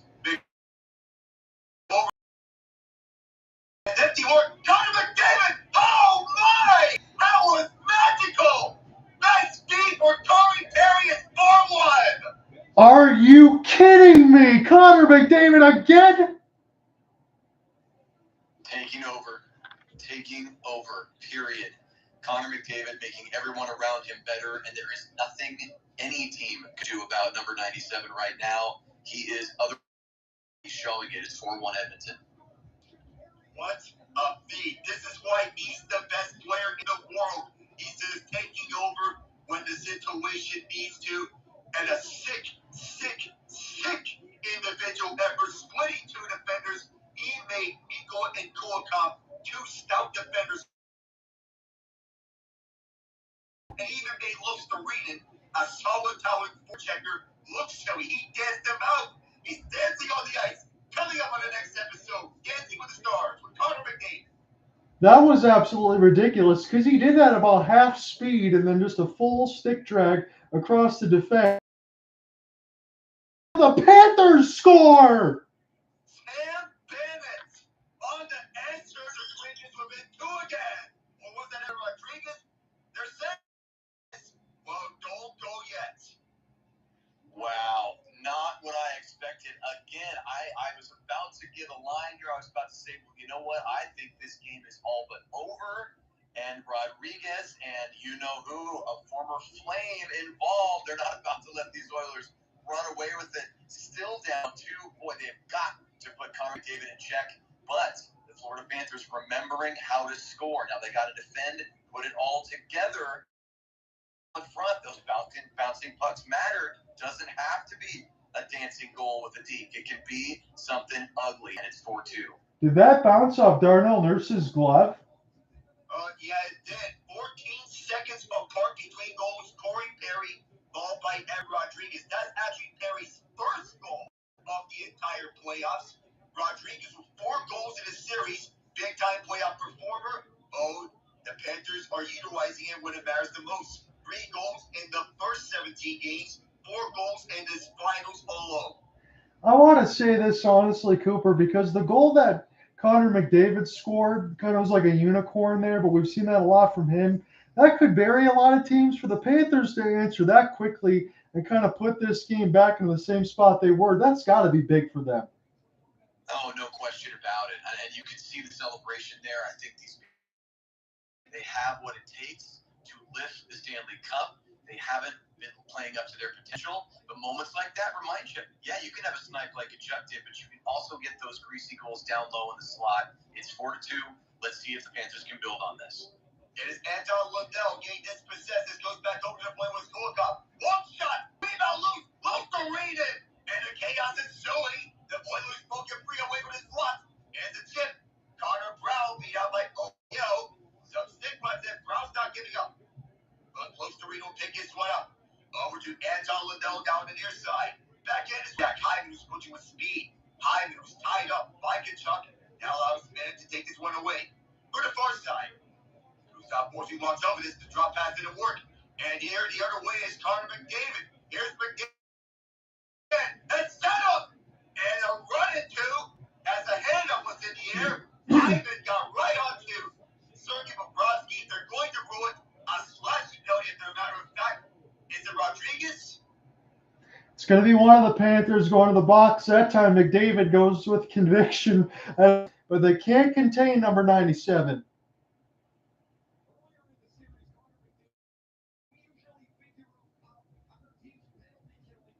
I don't know if we lost a little bit on the far as the spaces. Hopefully not. So I will pick up back on this play-by-play side as long as we get everything set up going here.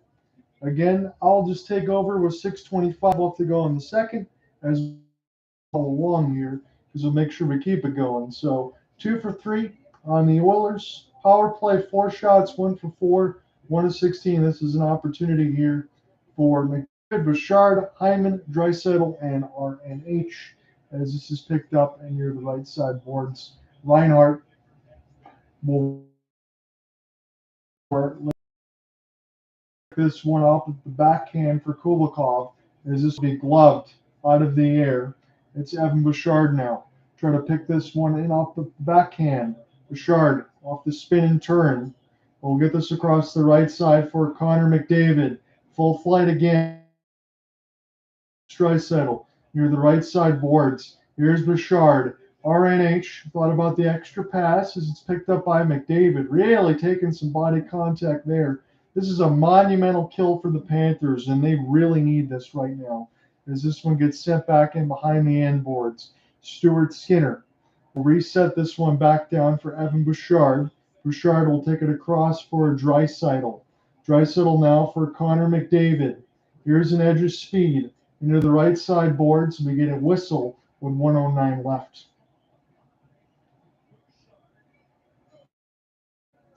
Hey guys, did we lose this space?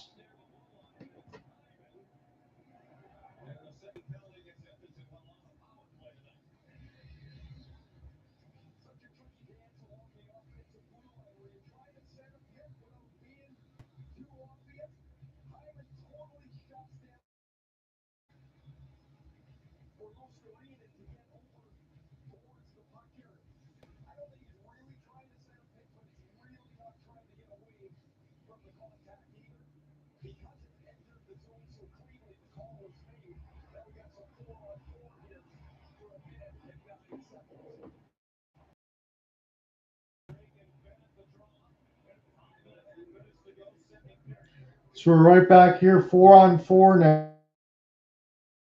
Who's here with the space, but I will set that one back up when we get to it. It's off the back pass. Bennett now. We'll leave it here for Lundell. Skinner has got the save.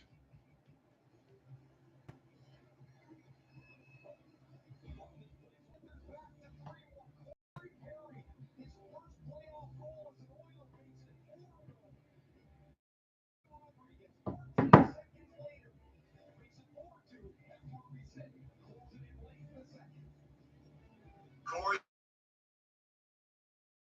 are you kidding? That was absolutely ridiculous on the setup. Oh, that happened. Yes, it did. I was getting some of the. Yes, it did, Alec. I was getting some of the play-by-play while that all froze, so we're still good. I'm just going to get Cooper back in here. Same thing, and we should be good to go. Everything's all good to go now. So we do get a stoppage. It's a 4-on-4.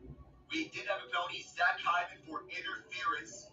So that killed out the penalty on Evan Rodrigues. That killed out the power play. So we have 4-on-4 for 5:14 to go in the second period. We're at the break right now. You made to find inner peace. We All right. And to look through, the Panthers are in 2. There was a pre-goal lead previously, but man, time and time that Connor McDavid assist never gets old. No, Alec, it doesn't. It was absolute dominance on this side, and we'll see if it continues. Dominating effort. And now, 4-on-4, there's more room to maneuver here. You have to see who breaks the ice on on this 4-on-4 if the Panthers can't break through on the 4-on-4, or if there's going to be goal. 10 points this series for McDavid. We have 43 seconds left on the 4-on-4 as we're back. Stuart Skinner went down, and some Panthers fans are wondering where there should be the. It's actually some Oilers fans here that is wondering where there should be a penalty. McDavid blocked up and closed out by Lundell. This goes over near side. Lundell from Bennett. By Evan Bouchard. Draisaitl got run into. Here's McDavid for Draisaitl. Draisaitl moving up. McDavid. This is a 2-on-1 to drop pass to the trailer. Handle. McDavid. What a big hit by Sam Bennett. This comes out over to the point. It's recollected by Aaron Ekblad. And as we sell down by Ekblad up across the Panthers on a truncated power play. Lundell set up. Anton Lundell will send it back over. Sam Reinhart will lead the way on this first power play unit. 38 to go on the man advantage. Is a premium power play. Skinner. Through the near side. Looking to clear. Can't do it. Ekman Larson just holds it in. High shot. Just wide of Skinner's blocker. Reinhart sets up and about. Ekman Larson to the right circle. Watched by the Nuge. And it's over for Barkov. Sam Reinhart lifts but go. The rebound loose there. Ekman Larson turnaround shot. Not cleared out. Barkov taps it backwards. Reinhart holds on to it. Right side for Barkov. Around for Kachuk. Set up. And it's gobbled up by Stuart Skinner with 4 left on the man advantage. 3:38 to go. Well, it looks like after all that stuff, we're back together on the Spaces side. The emergency thing's all set up. I saved it all together as far as the play-by-play when I couldn't hear everybody. So let's just enjoy. Elon, make this work. You said it, John.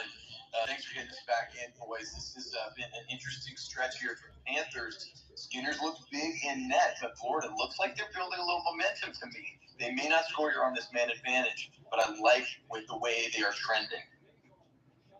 Our play's over. This goes around for Sam Reinhart, who keeps this one around. On the right side, Brandon Montour looks to get this one around and does so. Gretzky summons towards Barkov. Barkov goes, it's actually Kachuk. So I couldn't get a jersey number. Right side, Montour just holds it. Bouncing around. Sasha Barkov close up. Kachuk's still there. He's at Gretzky's office off the nurse. Barkov spinning around, far corner. And Kachuk sticked up high. Here's Brandon Montour. Can't let one go. And Matthias Yadmark poked it away. Same 5-on-5. Some fans thought there should have been. Shoves away Darno Nurse. And his goes around on the keep his Reinhart. Lets one go. Easily blocker saved by Skinner. Far at boards. Ekblad spinning around. McDavid in the midst there. Connor McDavid closed off several times. And a kick by Reinhart. This goes back. It up. This comes back over to Kachuk. 220 by the set up pass. And another shot. Skinner turned that one. It's forcing another try. Skinner again. Anthony looks back over to Ekblad. One shot. Rebound. And another big save by Stuart Skinner. He has been stealing the show as this puck goes out of play. Welcome on board, Stuart Skinner. You said it, Alec. And on that side, it looks like the Panthers have finally found Anthony Kachuk. He was denied off the wraparound, took a hit from Brodeur. Several chances for Tarasenko, and shots were just bouncing everywhere. Boys, I'm not just saying this because of my bias toward Calgary, but some of those Magic Kachuk plays from behind the net remind me of his work with Johnny Gaudreau and Elias. Confidence has returned. It looks like it's seeping into his teammates in a really good way. He's got a goal on 3 shots, 4 hits. Florida now leads on the shot board. Let's see if they can push even further. The only guy in their way, Big Skinner. Big man Stuart Skinner, who is on the way there, was stifling the Florida Panthers. They're right about the comeback. A quick shot was blocked off. It's up into the air. Brian Nugent-Hopkins for the far side. Cleared out. Eetu Luostarinen. 2 minutes ago here in the second period. For the left side. Trying to Evers all over Larson. He does so. It's right behind the Gretzky's office. A pickup by Luostarinen. The near corner. Back out to the point. Here it's Storkov. He'll set one up. Can't do it. As the Oilers want to clear again.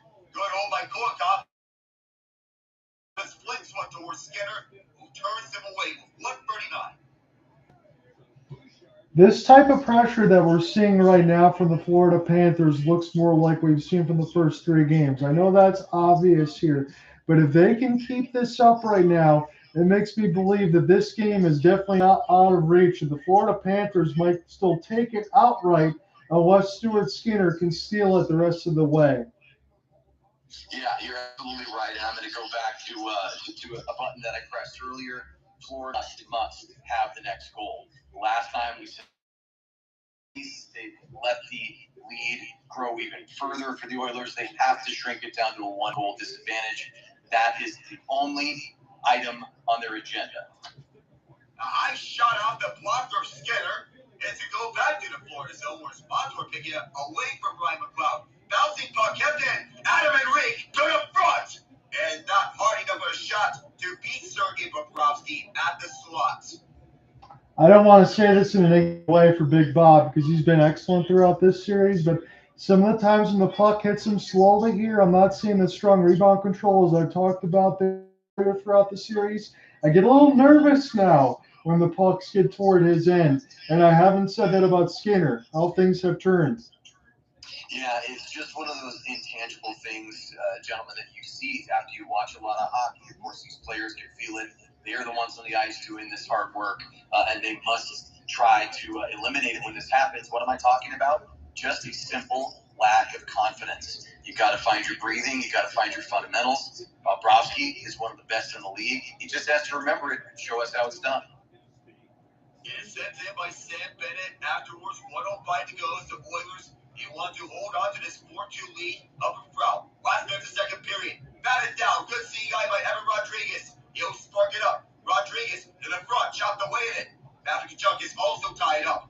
Kachuk with Ekholm out in front. This goes back over to Ekblad. Opposite play. Rodrigues. He broke his stick on the one-timer. That is brutal luck for Erod, who has been such a hot rod in the Stanley Cup Final. But that time, puck luck did not go his way. 35. Up front. This goes back. And up front again for Barkov. Barkov, girl and drag. Can't get it. Vogel again. Vogel off the far boards. This will be sent down to the distance of the ice. No IC. It'll be picked up by Aaron Ekblad. Did not make his way over to the goal line. Up front, the pass too far for Sam Reinhart. Rushing is Barkov. I get Brodeur. 10 seconds to go. Panthers trying to plus here. 7 seconds. Putting it a shot away. Tie up. Reiner. Around for Montour. Brandon Montour. Up high as he pumped it. 1 second to go. Both teams at 2-point chance each in the first. 4 each in the second. To the Panthers, Bobrovsky. I like what I'm seeing. The Panthers. I know they're down by 2, but they're getting their game. They're getting shots. They're making Stuart Skinner work. At least make him remember going into this third period, he's going to have to be the busier netminder. And you called it, Alec. That's what they're going for. Alec, big credit to you. I like that. Why not give yourself a little tactical advantage here? Take that goalie out of there. Give yourself an extra man to potentially put that puck in the net behind Skinner. Let's get it going here. 1 second. And he did shut off that Stuart Skinner. He shut off that quick shot from Sam Reinhart. That was the plan. When a face-off, get a quick shot just before the buzzer. Now we have a commotion afterwards. The Oilers lead 4-2. They're wanting to stay alive for a 6th game. The Oilers this postseason are 12-1 when leading after 40 minutes of action. Darnell Nurse wants to have a go with Kachuk. This is not what you want. Do not let them get to your head. No, you want to stay away from some of that, but also, Alec, I want to jump into a little bit, at least, of letting you know that they're there. I think it kind of showed this last 7-8 minutes for the Florida Panthers when they really tried to make that press. Look, Stuart Skinner answered the bell big time at the end when Florida was really trying to work their way back into it. Can they continue to find that momentum and pressure? If they can, I think we're going to see a few more goals. So, Edmonton, you want to stay on the front foot before the end of the period. Yeah, I agree. There's going to be lots to think about, lots to talk about. One thing that comes to mind for me is Florida, as I think we all agree, has shown the type of play that they really needed to show from puck drop tonight. It took them a while to find their game, but it seems they found it. Now, can they take this break and get it again as they hit the ice after the Zambonis have been out after the intermission? And so when the Zambonis now on to the intermission. Get started with some news around the NHL. I want to bring this out, and it involves one of the former Red Wings. It's not $7 but $7.25 million per year deal on the extension with Canucks. That'll last for 8 years. I was going to say initially that I thought at least Filip Hronek thought he was going to get more money than that. I think number, considering the assessment that they've kind of brought out the best in each other alongside Quinn Hughes, I think they'll be happy with that. The only thing I think that they would want more is a little more goal scoring on the back end from Hronek if they can get it. Yeah, I think we can speculate all day long about what was said room doors in discussions with management and his team.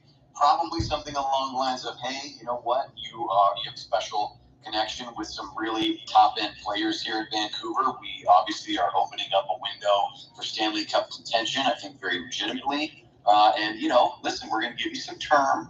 Maybe we knock a few dollars off of that price tag, give you a chance to stay with us. We're going to be a winner for the foreseeable future as long as we're able to stay together. So give us the right price. Let's keep the boys in the locker room on the same page. We'll take the ice next season and maybe make a push deeper into the playoffs. Now, say for Filip Hronek that he's a seamless fit right next to Quinn Hughes, so this was a no-brainer for Hronek since you continue on building that chemistry with Hughes. So you want to keep this going. That's the right call by Jim Rutherford and Patrick O'Bee. Yeah, I think so. And the trade and everything else worked out for both sides in between the Wings and the Canucks. Look, I don't think the Wings were in a position to go ahead and pay the type of money that he wanted, so you had to be able to move on from things because also, I don't want to talk about my own team the entire time, but they're going to have some moves that they need to make in the offseason as well. So the interesting part about the Stanley Cup Finals, gentlemen, it just seems to get later and later. Is done. We're stepping right into the draft and we're starting fresh. Yeah, no question about it. No question about it. Now, this is a rare one for me, as much as I like to talk about those teams out on the West Coast, including the Calgary Flames. We got to stay right here in Florida. I am so intrigued by what we're seeing.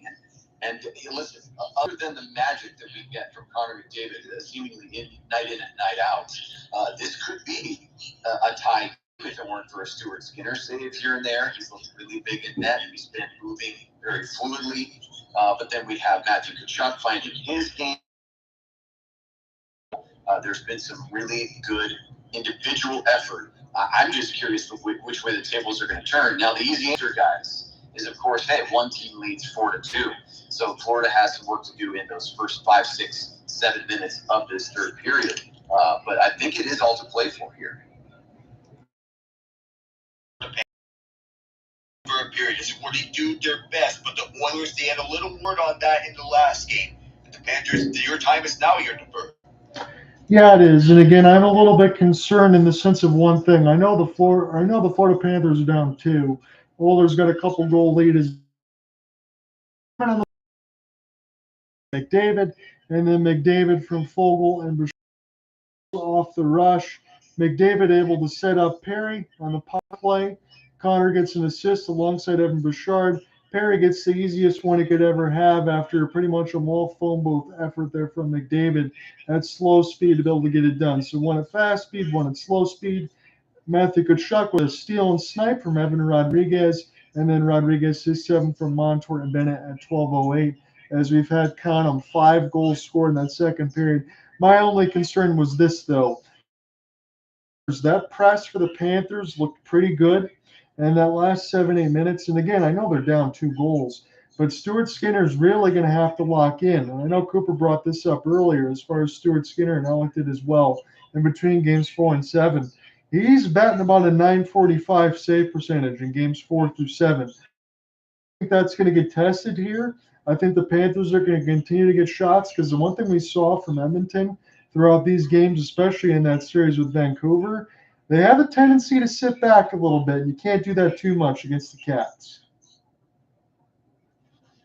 No, John, you always make such great assessments. You're absolutely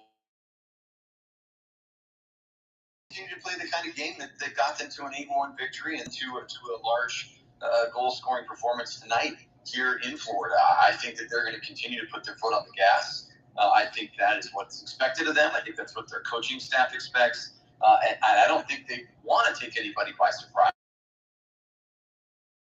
They do best and maybe better than anyone in the league, and that dominate you on the offensive side of the ice, especially when their goaltender, who has been questioned before, certainly is answering all those questions now. My goodness, they are as dangerous as anyone. That's a reason why they're here in the final. At home cooking, maybe they'll get some energy from the fans, a little boost here in the third 20 minutes of this contest. Bob has to be Bob, though. That's the one X factor for me. Cooper, can I ask you a quick follow-up here in the sense of, does Stuart Skinner kind of give you the vibes? And I know he's been around a little bit longer as far as getting, but it kind of seems to me a little bit like Adin Hill last year.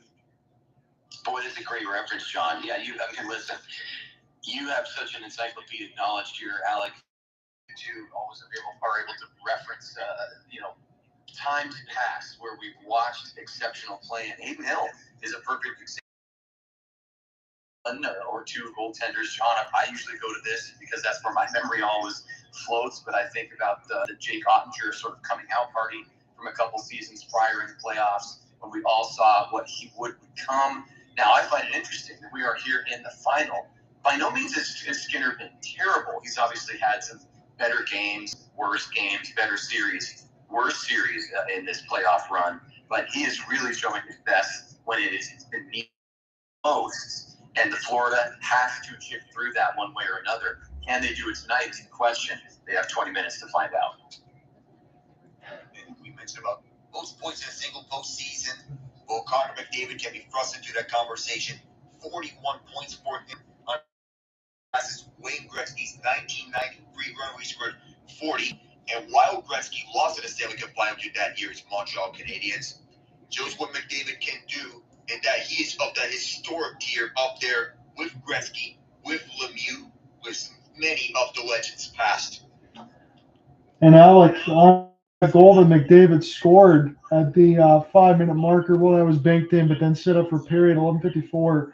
That was essentially his goal. I know Perry finished it off the tap in, but it seems like Connor McDavid, every time you think he can't one-up himself, he continues to do so.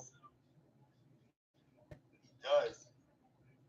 Yeah, there's just nothing more to say sometimes, boys. It's just Connor McDavid. I mean, I think we were all at a loss for words right there. He made high-level Stanley Cup final appearing NHL defenseman Yes. and a forward, as you pointed out, Alec. Comes through the neutral zone, and he dances through three directly. That is a 1-on-3, and he sets up Perry for a no-nonsense tap-in. I mean, that puck was, 14 inches off the line. You or I, Alec, you or I, John, we could make that shot because Connor McDavid's that good, and it was that beautiful to set up. Another thing, too, I know we can talk about Corey Perry, but that's what I hate sometimes when they kind of dunk on Zach Hyman or some of these other players that play with like Crosby or Ovechkin and guys like that and say, well, you're just getting set up by superstar teammates. Well, you also need your teammates to be in the right spot to be able to pot those goals away. I think it all goes hand in hand. It does. And your teammates are at the right place, right time to bank this one in. So you have a superstar like Connor McDavid on your team. And you have to make sure you bank this one in, barring any miracle save from the goaltender from that type, which is improbable, but still, you're in the right place at the right time. That's a gimme for you. Yeah, and listen, guys, this goes across sports too, I think. Anytime something is made to look easy, what we often don't think about right away is all of the work, all of the time that has gone in to make those moments so smooth and so apparently, when really it's players getting into position, drilling each other, expecting high level from each other, having coaches out of you, and that's what you get in the highest pressure situations. Players who are able to withstand that kind of mentality and that demand. You get that's why Corey Perry is still being talked about. That's why he's still in another. We laugh about it, but there's another Stanley Cup final. That kind of mentality, that kind of commitment, and that's what Connor McDavid brings day in and day out. That's what you get. That's what gets results, and ultimately, that's who lifts trophies. So I know I asked Alec this, and now that you're in here, Cooper, I can ask you this. It's kind of a follow-up question to what I asked Alec, but what do you want to see from both of these teams heading into the third period? You could start wherever you want. Alec, you want to take? What are your thoughts on Edmonton? You want to see more of the same, or do they need to make any changes? If I'm Edmonton, see more of the same from them. To take over a game, especially in the third period, all throughout game 4, all in the second period. In this game, par with the course, and still utilize their strengths off the rush, on the man advantage. Get Florida to get into dumb penalties and force them to take those penalties so that you play them to your advantage. That's what you did in 2 of your first 4 goals. Yeah. The other one was the shorthanded one. Even though you want to get the upper hand at even strength as well. And you need to have everyone close off the Panthers 100%. And even if the Panthers get within 1, keep it within 1, keep it within 2. Do not let them tie this game by any means. Yeah, Alec, I'm going to piggyback right off of that. I'm going to try. I have one sentence that stands out in my mind. If score again or make any kind of push, it will not. And this is the Edmonton Oilers. It will not be because of our mistakes. It will only be because Florida has been forced to play beyond potentially even a level that they thought they could get to. They're going to have to simply be better than us, says the Edmonton Oilers, says Connor McDavid to his team in the locker room. It cannot be because you're giving up man advantages. It can't be because you're out of place, giving up on rushes. It can't be because you don't have proper stick handling. It can't be because you're not trusting your teammates. So I think we're going to see a lot more of the same from Edmonton, unsurprisingly. But mistake-free hockey is big for them. And on the other side, Alec, I'll let you jump in maybe off of this if you have any ideas. I'm thinking for Florida, my second and third liners. Now, Matthew Tkachuk has stepped up. We've seen Sam Bennett look very active tonight. I like that. But I need more individuals to take on the mentality being shown by the 19s and the 9s in red. That is going to trickle all the way back to Sergei Bobrovsky, who I think needs confidence the most. And so it is simply that time. It's what I just talked about. We've been through the practices. We've been through the preseason. We've been through the regular season. We're here for a reason. You have to believe it as your own player, your own person. Let your play speak for itself. Give your goalie that confidence. And I think the team comes together rallying around that mentality. That's how it go with as well. I'm going to say this too, because you gentlemen make great points. As we're looking across, we got about 4 minutes left to go before the third. I'm going to let Alec close this one. I know he's been doing a lot of work there on the NBA Finals, but I'll take the first 10 and then you close it. And we'll see where we go if we need the Friday side. But I'm going to go ahead and say for the Panthers too, I know they didn't have to empty the tank a lot anymore because it was an 8-1 result. I don't care whether the Panthers die on the vine in Game 5 and it goes back to a 3-2 series. You got to build a cannot let go of the rope here. If you're the Panthers, you know they're not going to do that at only down 2. But what I mean is, you really got to go like hell's bells here. You don't do that, and you don't force the Oilers into some more mistakes, as you mentioned, Cooper, on this side, and you don't press Skinner even more. You look rock solid in that last 7 and 8, but you got to keep banging the door if you want to find a way to get goals. I don't care how you do it, but you got to force those turnovers first and foremost. That's when they're at their Best. Yep. As always, John, you just shut us both down. You just period break here. What are we supposed to say after that? Let me give you the reset here. We went to the stats across. We got 23-20 on the shot board, 13 for the Cats and hits, and 27-19 on the face-off side. So Cats lead all that, but they're down 4-2 on the scoreboard side. One more of these is going to put it to a 3-2 scoreline, and then we'll meet back up on Friday. I'm hoping it doesn't go much more past Friday. I would love to have a Game 7, gentlemen. I love to work with 7, but it better go one way, because if I'm feeling nervous now, I'm really going to feel nervous by the Friday side. Oh, man. If my prediction turns out to be right, after go 3-0, and we're looking at a series like this, I'm going to be so mad at myself. I haven't learned to keep my mouth. Stop making predictions. Hey, you would have. This is giving Vancouver, Chicago 2011 vibes, if that's the case. No, Alec, don't. Take it back. Take it back. No. I really had to mention it, didn't I? That's what we get now. We open our big mouths. We want to get on the microphone and talk, and this is what we get, guys. This is what we get. Yeah, we're gonna get theater either way. It certainly seems like a preview show that this wasn't going to be a short series. I don't care the roads that we take on the roller coaster and the twists and turns that we get here. Bottom line is we're 20 minutes away here from a 3-2 series. Alec and I said 6. Cooper said overtime game 7. I talked a little bit in the first before Cooper could join in. That they used to predict everything was able to keep everything within 1 goal, Cooper. Obviously, they couldn't predict 8-1 result, but they've got the winner correct in each one of their games.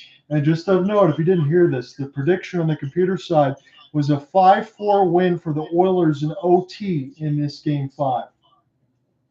My goodness. And well, even if it takes that or not, if they do this in regulation, if they win in any fashion, the only thing they're going to be saying to themselves is, boys, we are winning this whole thing. Yes. I think if they get another home, and if they take one from Florida here, they know they can win in both arms. And with their momentum, I think they look at each other and fully believe the Stanley Cup is ours.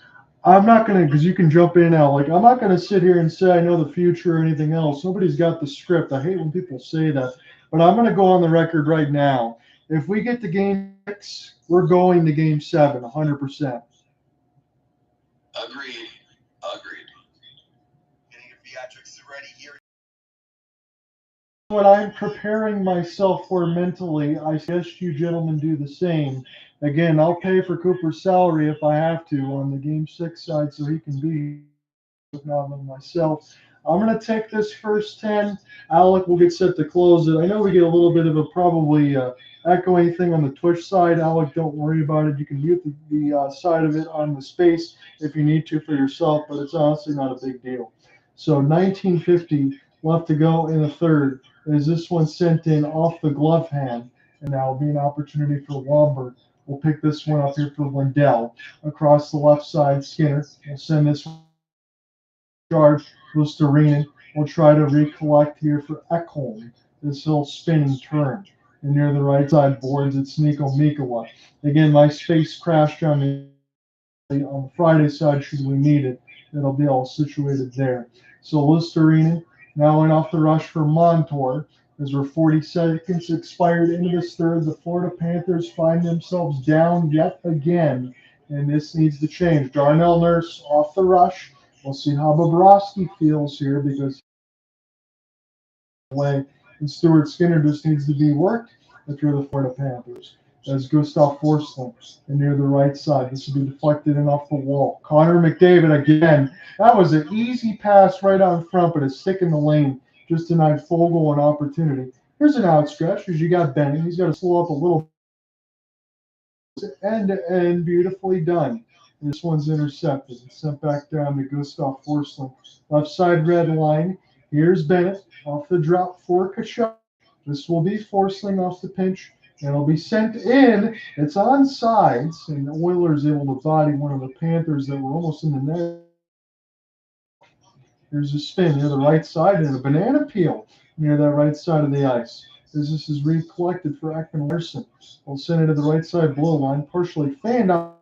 That takes them off sides. You don't want to do that. If you're Florida, you do not want to take a careless offside. You want to wait. Do not jump onto it a step earlier. So, gentlemen, I don't want to jump in your way, Alec, either, but if I, on the call here in Florida Sports for 3 goals, do I just get to stay on it the rest of the way?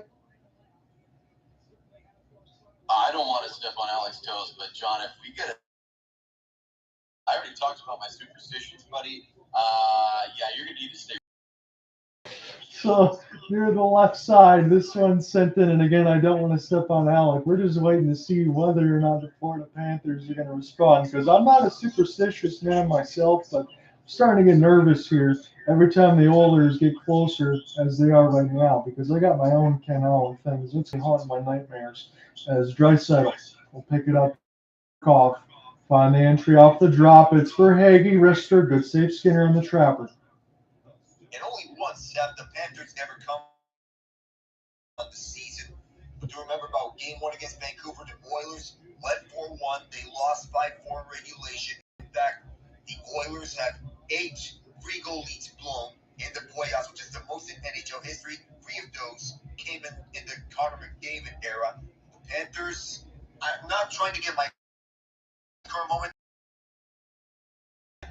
Yeah, you do. And if anything else happens on this side where it goes the wrong way, you might see me book an emergency ticket to the Sphere in Vegas. As this one goes to the right side, the opportunity now for Perry. This will put it in across the wall. Now on the left side, Mikula. Here's a good hit, Stanley. And nonetheless, that was a car crash. And now Lomberg, he's the last off the rush, trying to stay on side, but it's too far for Mikula. As we'll take a look. Take a long outstretched pass. Pretty good one here for Corey Perry. Trying to break out McLeod. So some fourth line time for Kris Knoblauch's squad off the pin. And this will be recollected off the backhand. 213th career playoff game. You can say whatever you want about Corey Perry, but he is a Stanley Cup champ. He games in the postseason. That's how you know when it matters. Hyman near the right side wall off the spin. They're able to keep it alive. Now for Fogle. He gets pasted against the boards. He's still out there with Connor McDavid on that first line. They made that change since Game 4. Luostarinen on the left side, possessing a big hit. It's Connor McDavid on a one-on-one. He'll take an open sauce pass for Bouchard, and he loses it. I thought we just resurfaced the ice. As this is sent back the other way. Both teams falling all over themselves, and now both teams taking changes as McDavid gives Bouchard a pat on the back. Left side red line now for Bennett. Bennett now off the wall, trying to get around Kulak. 16-10 left to go in the third. Joining with you alongside Alec Nava and Cooper Hopkins. Barkov, he gets just destroyed in behind the net right now. Panthers fans want to call. They've gotten a lot of them in this game. I'm just saying. Here's a slapper. Ekman-Larsson scores! Get on your seats, Florida. This is what they want to hear. 4-3, and it's Oliver Ekman-Larsson, top end snipe to bring it within one. Oliver Ekman-Larsson, the ex-Coyote. That's what I'm talking about. That's what I'm talking about. I will say that is an individual player finding his individual skill in a huge moment. Maybe the biggest goal of the game. You might think I'm crazy. What do you mean, Cooper? Florida's down by a goal still. Well, they absolutely had to have it. Edmonton scores again. This game is probably over. But right now, Florida within one of making this a brand new hockey game. And what a shot from Ekman-Larsson over the glove. Absolutely. Good work by both of you gentlemen there. I'm enjoying this. Again, we'll see another 5 minutes away from the superstition because I don't want to jump in front of Alec, but we'll see where we go as the Panthers fans are back to their seats. The second goal to playoffs, the first in this series. What a time for that. Panthers can feel the blood start to flow here. For Verhaeghe, I think we're going to get an offsides first. Yes, exited out of the play. That's where the offside came. Oliver Ekman-Larsson, first career Stanley Cup final goal. With sometimes you get into this stage, couldn't do it in Arizona. In Vancouver, was stuck on water, but not a lesser role in Florida. It's big, John. I know you're going to jump right in. All I will simply say is what you just mentioned. Fans back on their feet, towels waving. You're at home. You want it to feel like you're at home. That goal just did the job. I think the blood's pumping through everyone in this arena right now. Yeah, regardless of what happens here, Cooper, I mean, this is a much different than it was last year between Vegas and Florida when it was a victory lap late in the second period. Now we're getting some intrigue. No question about it. Lombard going to take the space off now, John. Jump back in there. We got something to talk about. Yes, we do. Lombard trying to carry the mail, and this will be sent back in. Larsson will pinball it. 2 points tonight for Tkachuk. We talked about how he's going to step up. Well, he has in a big way. His team's within one as Florida has iced it. not want to have this slip away, Edmonton. Not me to have the Panthers tie this one up, especially knowing that the third period is close-out time. Well said, Alec. That's exactly what we got in front of us right now. You can jump in, Cooper. Yeah, I just want to say these few shifts here after that goal being scored, no surprise. You get 97 back out there. Leave it to your best players to bring that momentum back to your side. Let's see what the Oilers do in response. Still able to keep the puck in between two Panthers. Larson feels like he's getting double shifted to me. I've been calling his name a lot. Kulikov, you got the fourth line out there for Paul Maurice's squad. Stick drag here for McDavid as this goes to the left side wall. Larson, you can't get around all these sticklets. There's so many Oilers all over there. And that wall opportunity for the Panthers. Okposo gets all turned around. It's a home big hit into the left side boards. As that's going to bring everyone to their feet, but they're going to be standing the whole rest of this time as long as this game stays within this score line.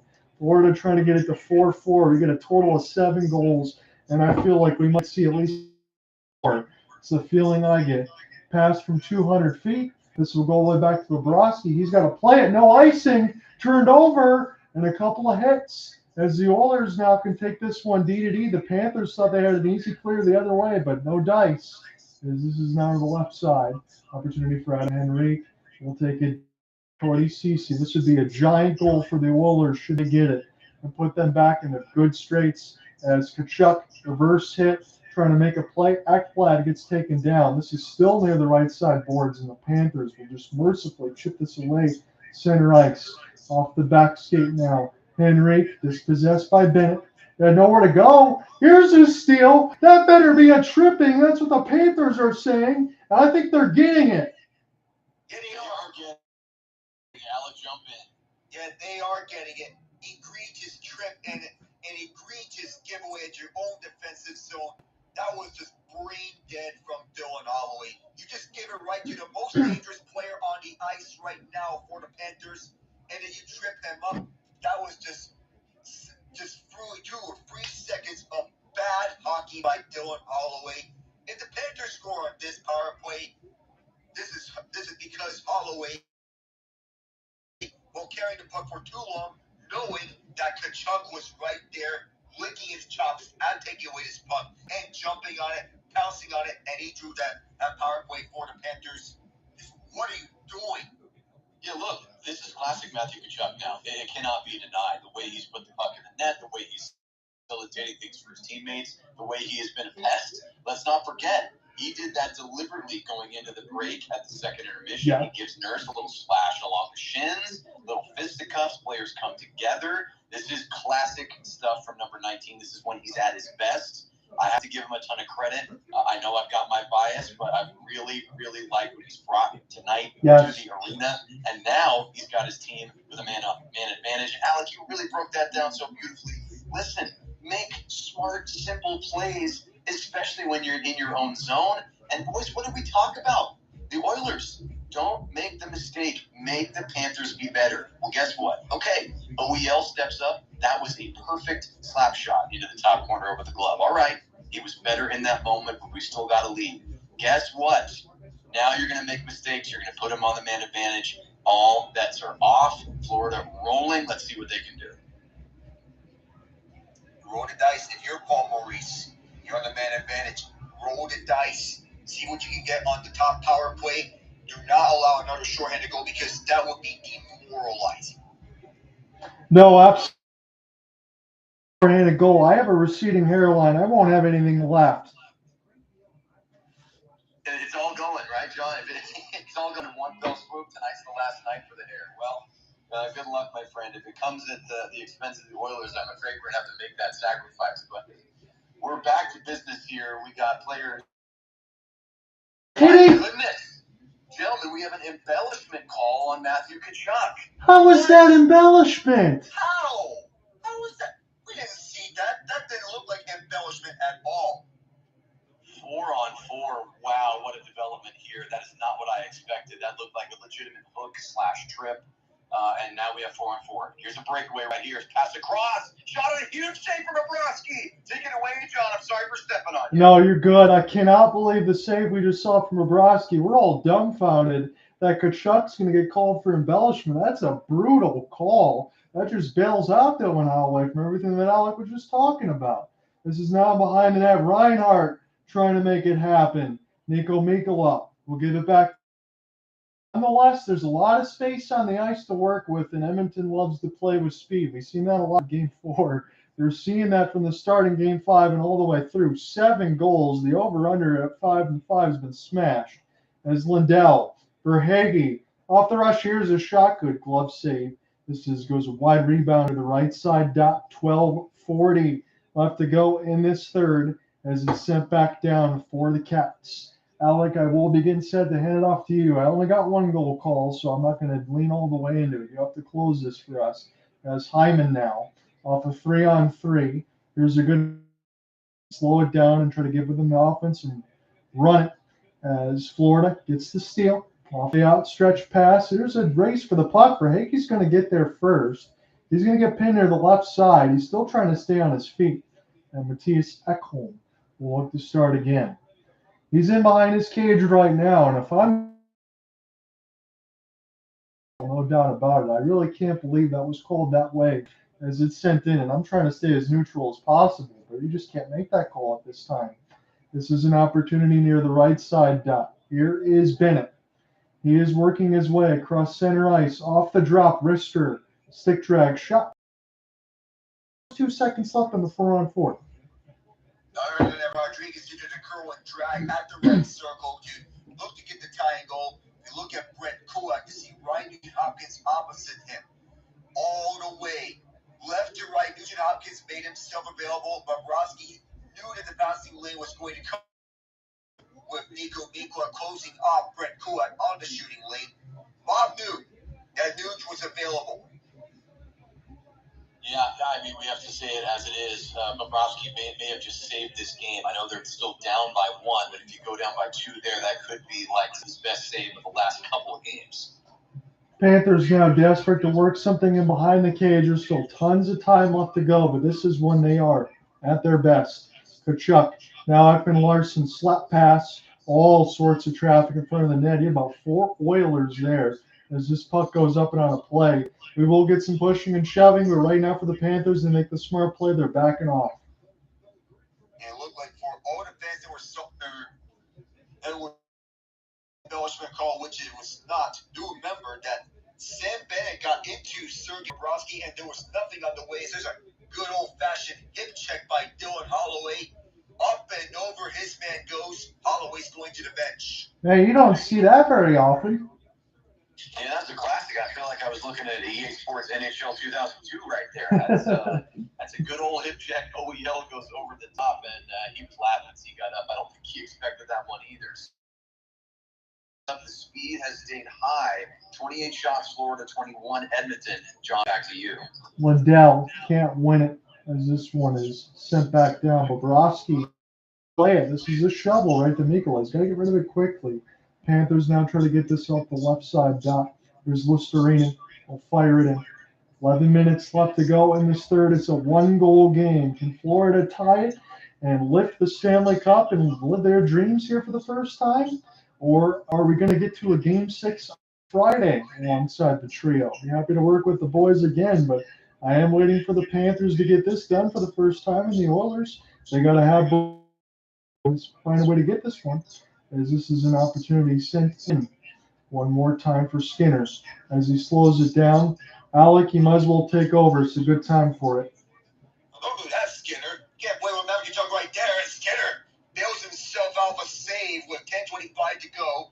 Moving up for Rodrigues. Rodrigues deflection, forcing, chopped on the backhand. Moved out. Rodrigues can't get it. Derek Ryan. Ryan will send it back. The Oilers playing this slowly. Danuge from behind the red line, it seemed as there was a tangle. Aaron Ekblad was in the midst of it. Forswing again. He'll slow it down with 10:02 to go. Over across over to Ekblad. Lead pass up front. Ekholm knocked away off his hand, and he ruined it such on a hand pass. Play was down with 9:57. So, again, if we do get to the Friday side, just make a note. I will set up the space and everything. I know there's been crashes. I saw Patrick was having a tough time. we'll try to get that all squared away. And Alec, if we have any other troubles, you can get it all squared away for us again. Just in case it ever happens, we tried to make sure we got through without any interruptions. We will go to break halfway through this third within a 1-goal game. Yeah, boys, we got ourselves quite a game here, and it's one that's changed a lot. It's been a lot of it, the Edmonton Oilers, but boy, the Florida Panthers have had some answers, just not enough yet. As we are here in this media timeout, and it's been a fun one alongside you. I'm getting to that point where, this is going to become a time issue, but John, you made a good point. There is still plenty on the clock, but I think Florida needs to take whatever action they can in the next 5 minutes so they're not rushing as we get through this last portion of the third period. Now the stretch, third period providing the theatrics, the Panthers getting this within one, but this twice in which we've seen no calls on the way.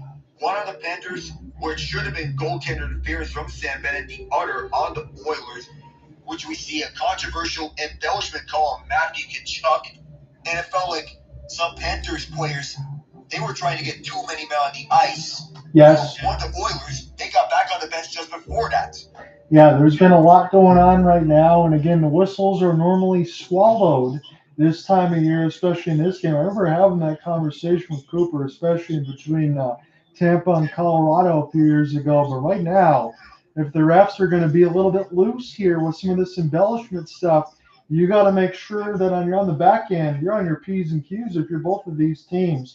If there is any sort of skirmishes after the whistle, you back away quickly. Don't get under the skin. Yeah, no, we'll have to see though. I mean, with some of these players who are involved, and some of them have a real clear history, it might be tough to steer away from those things. But it's got to be about your team first, and for this game. That is the first step. Got to tie this game up at 4-all. The Oilers, you need to hold them off. Shots are 27-22 Panthers. The Oilers clear. Foot race. Hyman enforcing the rise simultaneously. 2 whacks at it. It goes up the center. Pass Bouchard. He'll be picked up by Edmonton along the sim inside. Luckily, this is Verhaeghe. Verhaeghe sees his puck back over to the near corner. Shoves off Bouchard. And it's a ferocious to the near half boards. Full twist and turn. Loose stick on the ice. Held inside by Barkov. A slap pass. Not there for Verhaeghe. But it goes over round for Reinhart. And falling down was Fogle. His teammate helps him out, bouncing puck down to the Florida zone. Bobrovsky going to play this one out way out of his crease. Over to center. Picked up by Barkov. Barkov behind, over to Forsling. Who will look. Gustav Forsling backpedals with 9:05 on the period. 4-3 to Oilers lead. Or near side, Sam Bennett blowing by Philip Brodeur as Rodrigues falls down. First, Tkachuk rushes into intercepted. Out for Rodrigues. Rodrigues from Gretzky's office, trying to dance his way around. The first back to the left point for Ekman Larson. He lets one go. Loose in front. Tkachuk banks it wide. It is Bennett keeping it in the corner. Montour. Up and around near side. Yanmark got shoved away. Then first it over to Broberg and gets this one out. Here's a rush. Connor Brown takes it one to himself. Waiting for support. Can't get it. Montour pokes it away. Here's Erod. Ever Rodrigues up with speed with Brown on trailer. Nothing there. Here to Oilers. Leon Draisaitl. Draisaitl over the near side. Back through for Mikula. And it's once again at the trap is going behind Bobrovsky. It's loose. Tarasenko. Who drop it back over to Montour. Who diverted Tarasenko. Posing was Perry. And over to the near side, Cody Ceci did a good job keeping this one in. Ceci is all tied up by Tarasenko. Well, feed around, Bobrovsky slowed it. Mikula to the far corner. Going back down by the Nuge, but it's cleared out. And the Oilers will restart again. Lead pass to Corey Perry, too far for him. A whack by Mikula. Mikula will recollect. Perry pokes it away. Perry twisted behind the net. Kulikov wrapped him up. Kylok posts on the takeaway. 2 whacks by Fogle. Fogle got knocked down. That's going to be a penalty. Tripping penalty against Florida. That was the Oilers back on the power play. Oh my goodness, Cooper. We are starting to see something here. If the Oilers score right now, the Florida Panthers might just book a plane ticket. Yeah, I think their staff is opening up kayak.com right now. Some flights up to up to Alberta potentially. Now listen, there's still a lot of time, 7:30, but my goodness, now the next 2 minutes, barring something changing or an offsetting penalty, is going to whittle off the clock. We'll be down near 5 minutes by the time the Panthers have killed this, if they are able to kill this, and that's a big if, with McDavid out there. 2 minutes on the clock. Kulikov in the box for tripping. 4-3 Edmonton. 7:32 in the third. Wow, wow, wow. The fans need to get behind their Panthers here. They've been made quiet once again. Here's Eetu Luostarinen walking in short-handed right around Evan Bouchard. He's going to wait at the near corner before he's closed out by Bouchard. Draisaitl chasing after the loose puck. Got thick-lifted twice by Luostarinen. And for all the talk, well, I don't want to be a conspiracy theorist, but that's a pattern. Oh no. We'll slap it around for the Firebirds. Stuart Skinner will leave behind over to Bouchard, who was taken over power play quarterback duties from Tyson Barrie after the Oilers got Matthias Ekholm at last year's deadline. Draisaitl for McDavid, who walked this in. McDavid lost it, shoved away by Reinhart. McDavid keeping his one alive. This goes out to center and all the way down to the Oilers zone, with Skinner playing his own for Bouchard. Barkov watching in the case if Stuart Skinner were to be caught out, way out of position. Bouchard back. McDavid left side. McDavid entry feed for the Nuge. And another drop pass. Draisaitl holds it, drops back again for Bouchard and the Nuge. Here's Hyman. He waits with it. Bouchard again. Bouchard fakes it over to Nugent-Hopkins. Nugent-Hopkins down low. Hyman. The pass goes up. Nugent-Hopkins fires it. And a save by Bob. Anything out of it. Barkov. This could be the rush for the Panthers. Barkov instead shoots around for the near boards, and around this goes over to Ekblad. Closed up by two. Draisaitl in the midst of it. Pick one against pick three. Bouchard tied up by Lundell. Hooked away by the Nuge. Longest tenured Oiler out. Wait. Behind Skinner's crease. 15 seconds on the man advantage. The Panthers need a much needed kill, and perhaps they're going to get it. Bouchard with the left side. Ryan McLeod. Inside this goes. 2 seconds and one, and the Panthers get that penalty killed. Crucial. On the rush. Slowed down. The Oilers will fire this back in. It is Bobrovsky who plays over to Mikola. Ryan McLeod watching. Away to this. From the trapezoid. He'll skate up front. Mikola holding. Right side. Fired back in by Florida. First to retreat is Sam Bennett. A pass right in front doesn't go. Bennett gets this one back. Aaron passes, exits out to center, intended for Brandon Montour, and the Panthers will change. Bennett stays out there. Change defensive course. And an interference pass, Adam Henrique bails out the Oilers. Henrique, off the far boards. Can't get the entry. The Panthers shut him off. He'll get it back. Here's Janmark right behind. Kulak for Ceci. Ceci from the penalty box doors. Pfizer on the near side. Rico at the far side. For once, the Oilers keep this. Zach Hyman was rushing in. Kulikov again. He's slowing down the action.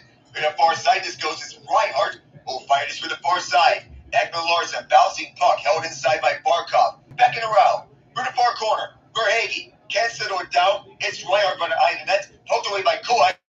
Pokes in it. Verhaeghe emerges with it. Not for long. The Oilers clear. Could be a rush. Zach Hyman, gas. He's at the end of his shift. Needs to go for a change. Can't do it. Verhaeghe, he's tied up in the lands over to Barkov conveniently for Florida. On the right side, deep shot, bouncing puck. Gloved down by Verhaeghe. Can't get the shot away. He fires wide. It is Reinhart's shot. No deflection from Barkov to get this over to the net.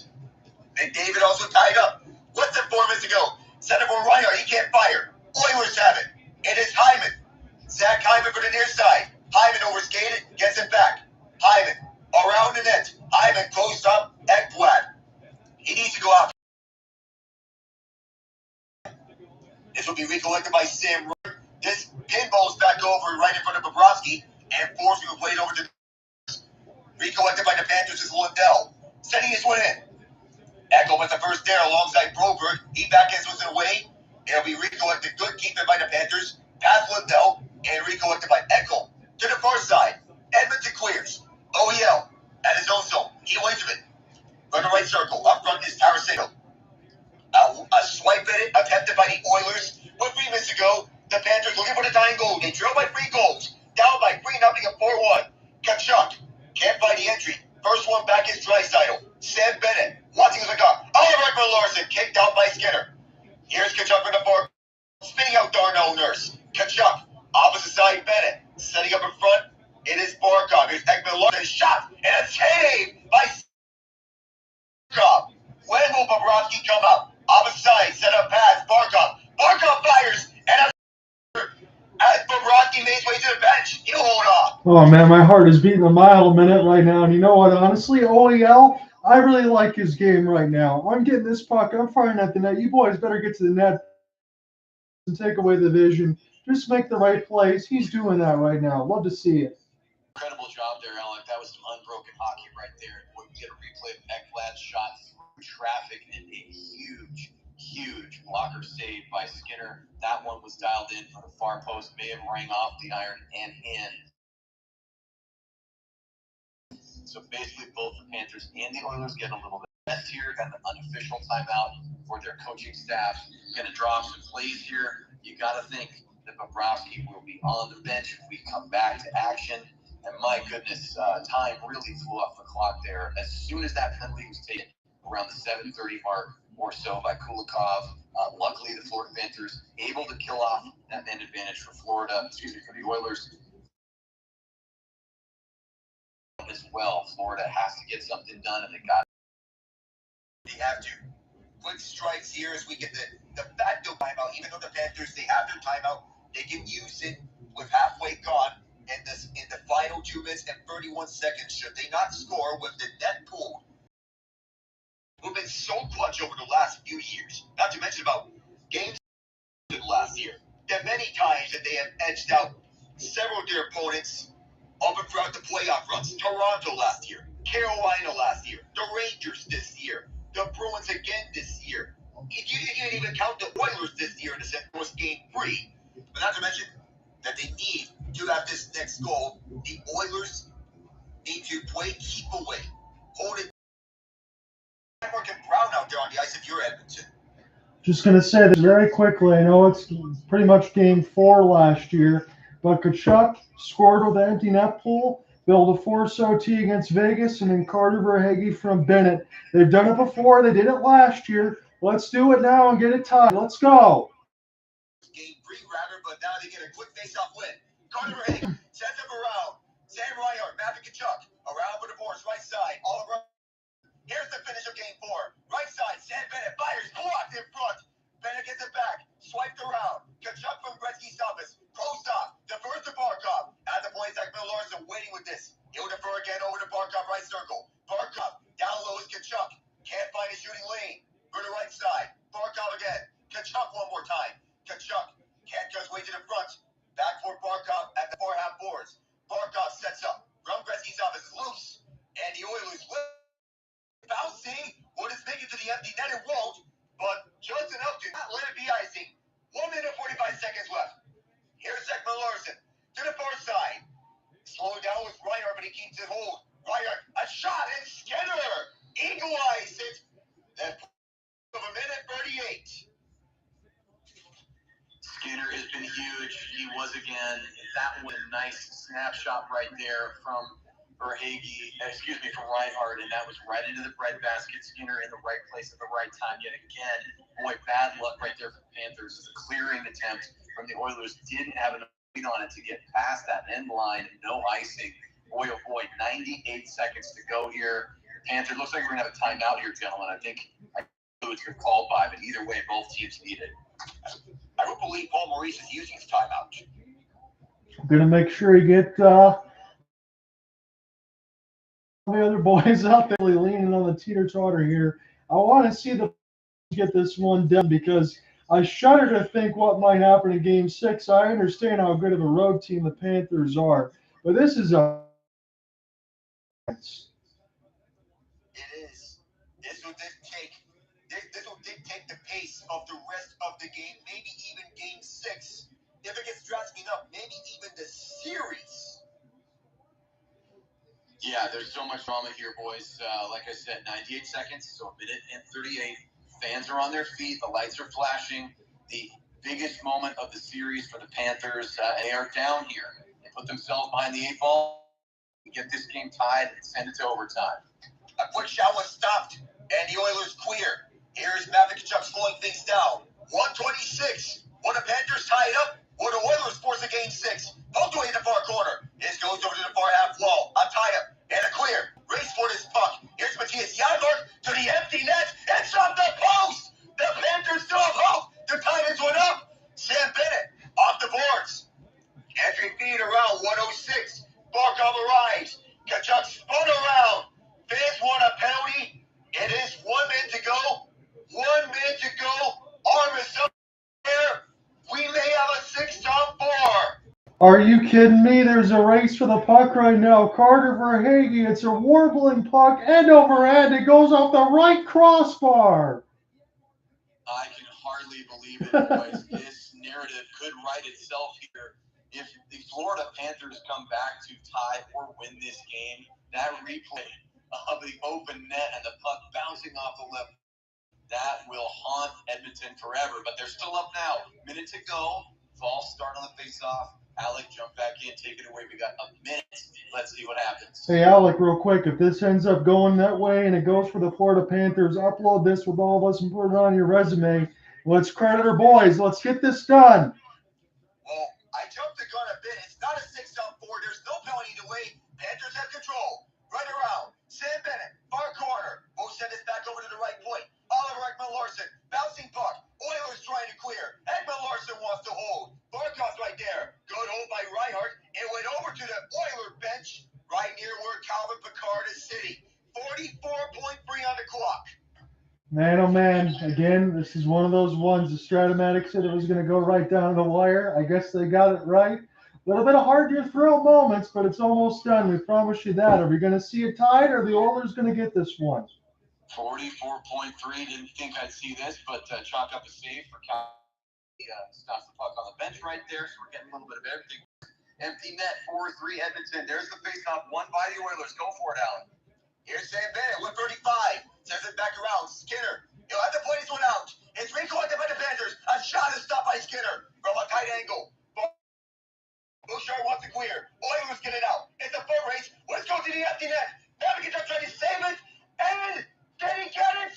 He did. But the Oilers score anyway. Navigator saved it. Unbelievable. The Oilers were unfazed a second time. Edmonton will go back up to north of the border. Sky. All bets off, boys. Connor McDavid looks more animated than I've ever seen him. I have literally never seen that expression on Connor McDavid's face, and that's an expression after scoring the biggest empty net goal he may ever score. That is a huge, huge moment. I cannot believe Matthew Tkachuk. That is what leaders do. He is one of the true elite in this league, and unfortunately, after that beautiful individual effort, we will see that. By the way, this replay is exquisite. Connor McDavid says, guess what? I got a gaping cage, and I'm going to make no mistake. 5-3. Well, I'm glad that you got the end of this, Alec, because you've done a bang-up job here. Looks like we are going to go to Game 6. That was our prediction, but I'm a little bit more scared now that Cooper's prediction might be right. Oh, my goodness. Oh, God. That would be absolute theatric ending. 42 points this postseason, 4th all-time among NHL postseason leaders, and most points in a single postseason. 10 seconds to go, and all the fans are going to the exits. Let's go north of the border. Guy, we will see you for Game 6 on the 21st. Unbelievable. I mean, I really don't know what else to say. That was one of the best plays I've ever seen. Matthew Tkachuk saving a goal. Obviously, he couldn't block it on the second effort, but again, Cooper, you said it perfectly. That's what superstars do. That's what heart is right there. Florida battled their you-know-what's off to try to get back into this game. And yet again, I throw it out there, as I mentioned. If Edmonton is going to win games in this series, they got to do it by just making pinball numbers on the other side. They score 8, and then they follow that up with 5. They've got to do that again in Game 6. Who says they can't now on Friday? I won't. They need another one of those. And then if they do get to Game 7, this is where my narrative will change. they won't need to light up the pinball in Game 7 because in Game 7, everybody's going to be playing with their heart in their throat. They'll see a defensive intent. It doesn't matter at that point. Whoever wins, wins. But I think Edmonton needs one more of these. And now they're going back to the friendly confines in Rogers. Uh-oh, boys, we got a series. Oh, boy. A lot of time, 72 hours, a lot of time for Paul squad to think about the missed opportunities.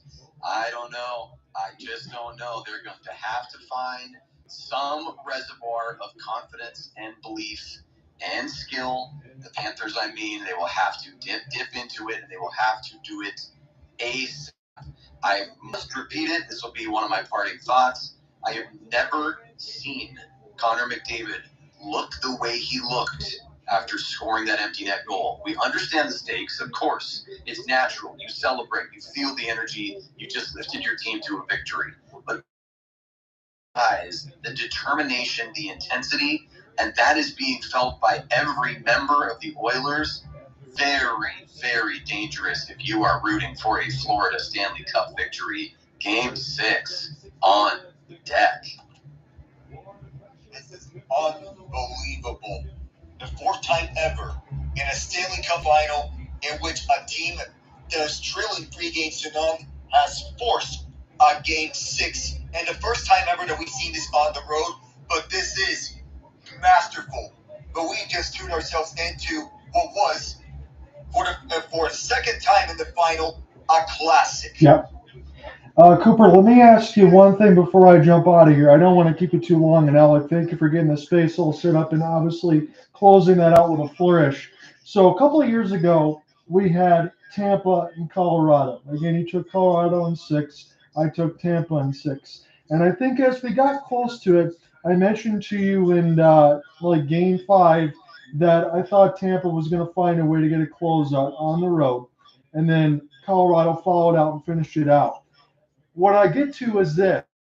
I don't know now what I'm going to see from the Florida Panthers. Honestly, my confidence in them is still high that they can win, but my confidence in them of winning Game 6 is not high. Yeah, I had to take a second just to process that thought, John. And I listen, you said it yourself. I know you're volleying this thing back over the net to me, and as we do so often, my friend, we agree that I'm going to reference what you mentioned earlier in our broadcast, that if this series were to go to 6, well, you might as well just wind it up and go to 7. Right. And I think that's what we're staring at. I'm sure, Alec, I bet you're on the same page. I just don't think that you're going to break through this kind of Oilers' confidence and skill. Florida gave them a great push. They were very, very close. But if it's not McDavid beating you with his individual skill or team play, special teams play, if any one of those things falters, well, then they're running into a white-hot Stuart Skinner. What are you supposed to do? It might take more than just Game 6 for them to figure out that equation. Any other final thoughts, Alec, before I jump out of here? What I have to say is, the bring up in series lead, well, the bell did not go off in the box. No. Nope. The Oilers didn't hear it. They got back up, all bludgeoned, bloodied up, like Rocky Balboa. Let's say this. The Oilers are Rocky Balboa. The Panthers are Apollo Creed. You're making an analogy to icons of all time. That the Oilers, they're headed back home. That the Panthers, after a 3-0 series lead, they have to take the Oilers more seriously heading into Game 6 if they were to win the Stanley Cup. That they know that even though they brought them onto the brink, that they need. You got to close everything out with a flourish. And again, as I said, Thursday it'll be Coachella Valley and Hershey. I think I'll have a little bit more calm there into that Game 4. But as we step a little bit into this Game 6 on the Friday side, I'm hopeful that I have you boys here back with me because honestly, I'm going to need the friendly confines to have you gentlemen here working with me because I'm going to be a nervous wreck. I think we'll be able to support each other, guys. I'm just taking a look at what the rest of the week holds for me, and even though it's tough for me to get to 100%, I'm going to say very, very likely. We'll call it 90 plus. Even in Connor McDavid, you put this game away. We'll give you 97%. I'll be with you for our next game. Cannot wait. This has been a fun one. I'm looking forward to it, boys. Again, Alec, fantastic job, my friend. Hey, no problem. See you again for Game 6. Let's do it. Well, guys, that just means that I am back here on the Friday side. I had it penciled in, but I did not expect the Edmonton Oilers one more time with the flourish. And Alex said it, Cooper said it. I've thrown it out there right now. I said it after the first period. If the Edmonton Oilers find a way to win this game tonight, we're going to Game 7. I have no doubt in my mind that they're going to win on Friday now. This opportunity for the Florida Panthers to get the job done, and quite honest with you, they needed to get the job done tonight. Now that they haven't, I'm not saying that the Florida Panthers can't come out and play a great road game. I just think the snowball is starting to roll a little bit too much for the Oilers, and that's going to spell trouble. The Oilers can find themselves in an 8, 9, the 16 game win streak that we saw. Winning 4 games in a row is not difficult for this Edmonton Oilers to do, especially when they bring the offensive intensity that they've been able to do. And let's face it, Stuart Skinner has been very side of these games. If he continues to do that and this team continues to score, they can win this series and get the reverse sweep. That's the narrative I'm going to draw to you. We still have a game Friday. We still have a game on Monday should we need Game 7. But right now we know we need back here Friday for that. But first will be Coachella Valley and Hershey on Thursday. I'm going to use tomorrow to get some of those notes together. And then as we get in through the rest of it, in between the Friday side, I have to look at the schedule and all that too. Let me look on the Twitter side because I think for the rest of it, I should be able to cover games 4 and 5. I'm pulling it up on the X side right now as far as the schedule. So what I have right now is Thursday, Hershey, Coachella Valley, game 4 at 10 p.m. That at Coachella. It's a 2-3-2 format. And Saturday as well. So Thursday, Friday, Saturday, 3 days, I'll be back with you as I will be able to get games 4 and games 5 between Hershey and Coachella. And then Monday, should we need it for game 7. So Thursday, Hershey Coachella AHL Calder Cup Final game 4. That series is 2-1 Hershey, I believe. And then Florida Edmonton game 6 with a 3-2 lead for Florida still. And then Saturday we'll go back Hershey Coachella Valley in game 5 at 9 p.m. So Thursday, Friday, Saturday, got a couple Calder Cup final games and the Stanley Cup final game on Friday. It's going to be fun. Thursday, Friday, Saturday. We're going to have a good time. Alec Nava is going to be here alongside Cooper Hopkins. This series isn't done yet. And I honestly, if we're going to game 7, bar none, you can book it. We'll talk as soon as Thursday. We can talk more about the Stanley Cup final then. Have a good one, everybody. Peace.